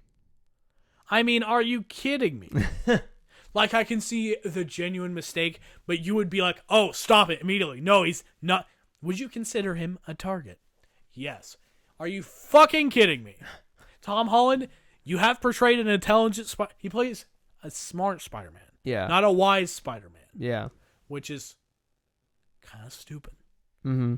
But it also is kind of Spider-Man. So Yeah. I'll excuse possibly that. Yeah. But Marvel still is the backbone of these movies. Yeah. And they're not giving Tom Holland the reins completely yet. No, they definitely haven't. And that stunts that movie. It also stunts Tom Holland's character. So you feel as though this was the movie in which they should have just given the reins over to him. They shouldn't have held anything back. Yes, because he's not in New York. He's not near any of the other superheroes. He's in a whole different environment. He should have tackled this on his own. He should have want to tackle this. And he should have taken down the villain the best he could. Which he did take down the villain the best he could. Mm-hmm. But that villain originated from other parts of the MCU. I understand trying to like have continuity in it. Yeah. But give Spider-Man his own villains, please. Vulture was his own villain. That's why I like the Vulture a lot in that movie. Yeah. The Shocker, Scorpion, those were technically his own villains that were in Homecoming. Yeah, they were. Give Spider-Man his own villains, especially since it's Mysterio, a pretty bit. One of the Sinister Six. With the cigar. Spider-Man his own villains, man. I want villains for Spider-Man. But I feel like that's like a big part that hurts this franchise, especially for Tom Holland. Yeah. And especially for his Peter Parker. Yeah. It's that, of course, Peter Parker is doing his thing, but he's not doing all of it. And sometimes Spider-Man needs to be the one that's doing it. Yeah. And the major thing for this movie that kills it, I want to go on vacation. I don't care if the world dies. That is my biggest thing with this movie and with this Spider-Man. Okay, let me respond because I've been on the silence for long enough. Yeah. The reason why he doesn't give a shit if the world dies, okay, is because of the same argument I said in the beginning, wherein which they're going at his own pace. And wherein which, look, this guy just helped save the world from the biggest threat that this world has ever seen, Thanos. The universe has ever seen. He's tired. He wants to just hang out with his friends. This dude literally blipped back like a month ago, and he doesn't want to fucking deal with it. And there's another hero in Mysterio who he believes is a hero who can deal with it. So he's like, you know what? Look, I'm on vacation. This dude Mysterio looks very capable. He's got it. I believe in him. He's won me over. Is he a fool? Yes, he's a fool. Is he a kid? Yes, he's a kid. Is he naive? Yes. But if Mysterio was just straight up the villain and Spider-Man turned away from everybody and was like, yeah, no, I'm not helping out. I'm just I don't give a shit. I would agree with you. But because Mysterio fooled Peter Parker into thinking he was a hero, that's the difference right there. And that's why... I gotta interrupt here. What is the difference between Mysterio just being the villain and a giant lava monster that could consume the Earth being the villain? Because Mysterio has shown that he could handle all the other elementals. Because I'm pretty sure they asked Spider-Man to help Mysterio. What do you mean? Nick Fury and Mysterio both asked for Peter Parker's help. Yeah, they helped. And he wanted... I want to go on vacation. Yeah, because he was like, look, it looks like you guys got it. I believe in you guys. Lazy excuse for because him to give up the because glasses. He's a kid. He's a little kid. He's he's 16. Okay, he would have been 21 by this point, but he blipped out of existence. So he's actually still 16. True. He's still 16. He's still young. Yep. So he made a stupid decision. One mistake that he will never make again. I bet you anything. And if in the next movie he makes... Of course he's not going to give up the glasses again. Well, no, not the glasses. I mean, leaving his post as an Avenger. Like, Tony Stark made him an Avenger. He gave him the glasses. He wanted him to take the mantle of the Avenger. That is not a mistake that Tom Holland will make again. If he does, we can have another debate, and I will tell you how right you are about this movie. But right now, there's no way to know. The fact that he made that mistake, though, is such a big detriment to his character. I don't think so. You're a kid. I don't care how old you are. Shazam is a child, and he knows to save the Earth when he has to. Oh, no, he's not. He's not a child. Yes, he is. He's a kid that turns into Shazam. And fight that this is a DC character, but he knows that he's supposed to fight when like evil is there or something endangering the people he cares about. Sure. But we're talking about Spider-Man. True, we are talking about Spider-Man, but Spider-Man has a saying that pertains to this. Yes. Yeah, responsibility. Great power comes great responsibility, and I'll put Spider-Verse's thing on this that he hears it all the time, but Tom Holland doesn't. The Peter B. Parker is like, don't say that to me again. I mean it, because he's heard it too much. But Tom Holland has not heard that, and it's a detriment to his character because he needs to realize that. And that's a big part of Spider-Man. And I understand, but. Like Alien says, they're grooming him to lead the Avengers, and the mistakes are part of the learning process. He's learning. He was blipped out of existence for the entirety of Endgame. So those 5 years of where everyone is grieving, the learning. Look, even Iron Man, Captain America, all those Avengers, they all made mistakes too. They all fucked up. Yes, and their mistakes had dire consequences, like losing half the people in the universe. Exactly. Which is why he is not immune to making mistakes as well. True. But making a mistake and voluntarily turning away to go on vacation are two different things. And I will admit they're grooming him to making the leader of the Avengers, but that shouldn't be the role Spider-Man has. You don't think so? Spider-Man's supposed to be your friendly neighborhood Spider-Man, and he's supposed to be a solitary hero that also can be part of a team. Spider-Man is not Iron Man. Spider-Man is not Captain America. He's supposed to be Spider-Man, and they're grooming him to be Iron Man. No, they're not. They're not. Because Iron Man had nothing but money behind him to fund his superhero shit. Tony gave him everything from the Stark company, in a pair of glasses. And Peter Parker, bunch of drones, connection to the network to every satellite. Yeah. He can find out anything he wants with those glasses. He just handed him a Game Shark of real life. And what does he do? I don't want this. I want to go on vacation. Oh, no, he needs it to delete a picture of him in his boxers, and he almost kills the guy doing it.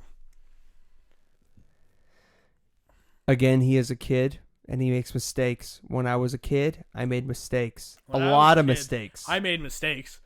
but none that dire. Of course not. None that blatantly 'Cause stupid. neither of us are Spider-Man, even though I look I pretty am good. I look pretty good Spider-Man. as Spider-Man.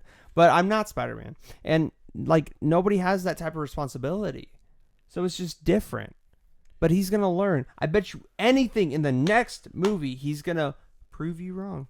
He's going to show. If they show him being the Spider-Man that, like, I'm envisioning, like, he knows to take responsibility, he knows how to fight close up with his fists, how he knows how to be the hero, I'll be happy with it.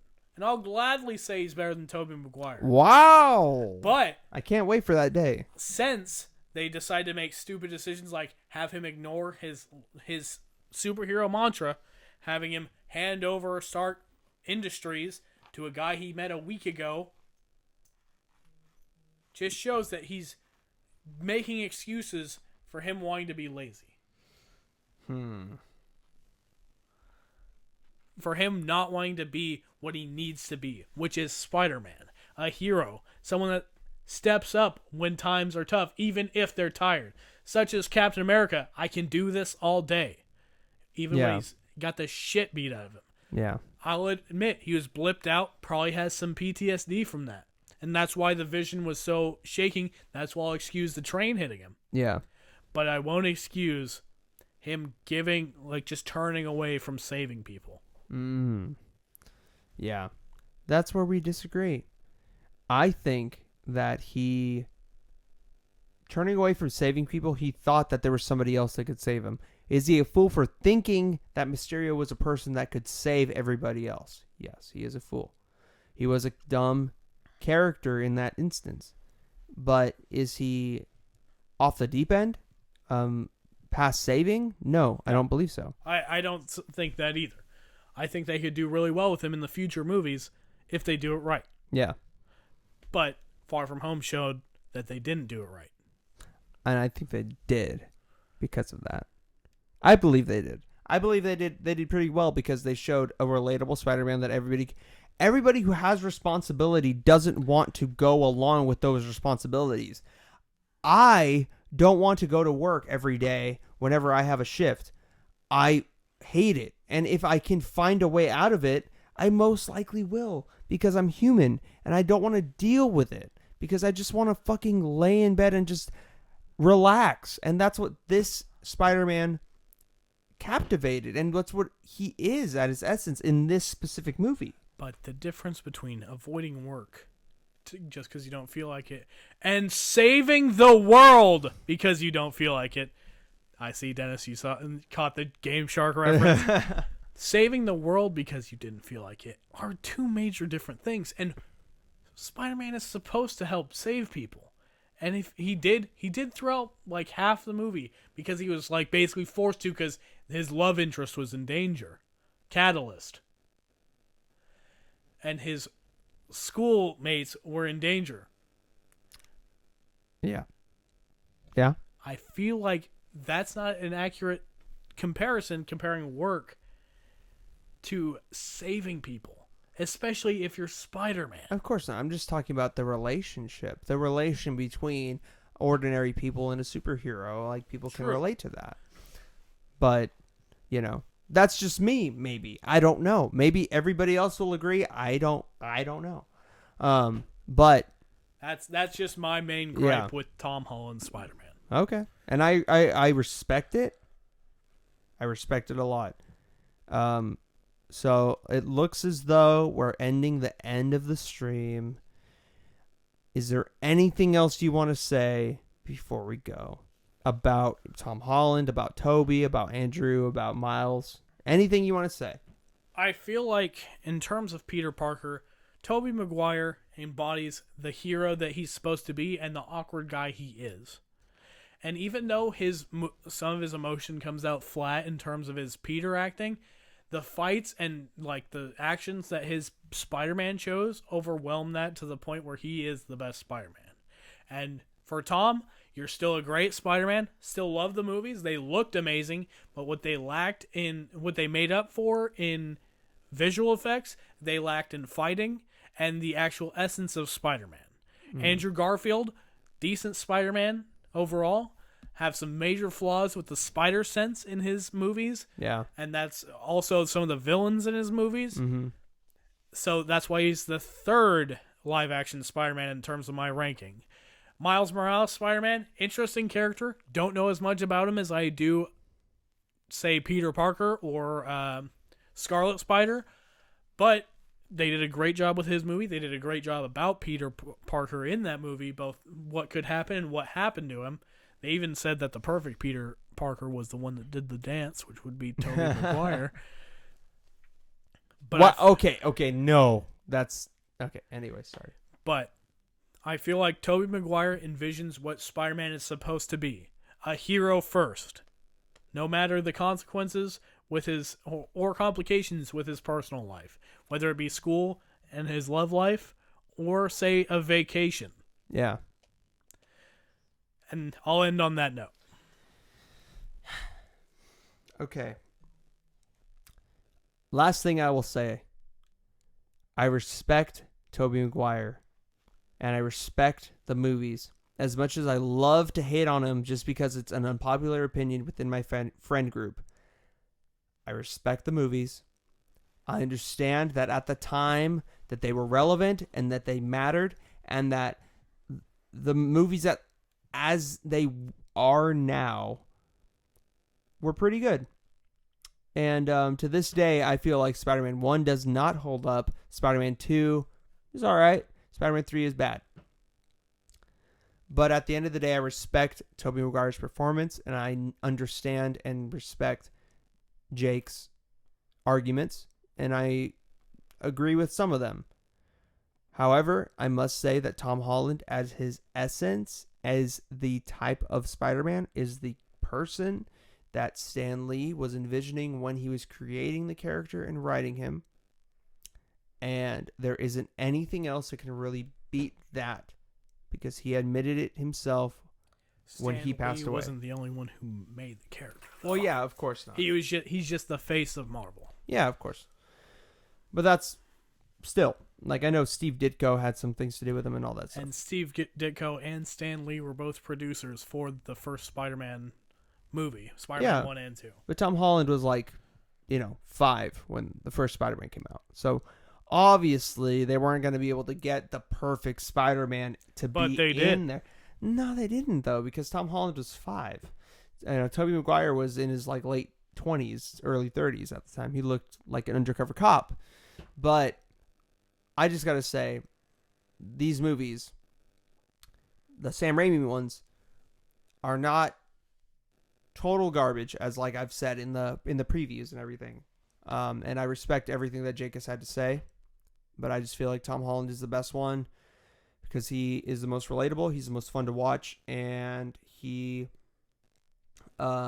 embodies specifically what the creator of the character, or the creators of the character, envisioned when they were creating the character. So that's really all I got to say about it, and I hope that obviously we didn't come to a victor. There wasn't a winner in this debate because, like most debates, we just highlight the arguments on both sides. So it's up to you, it's the viewer. It's up to you guys to decide who won.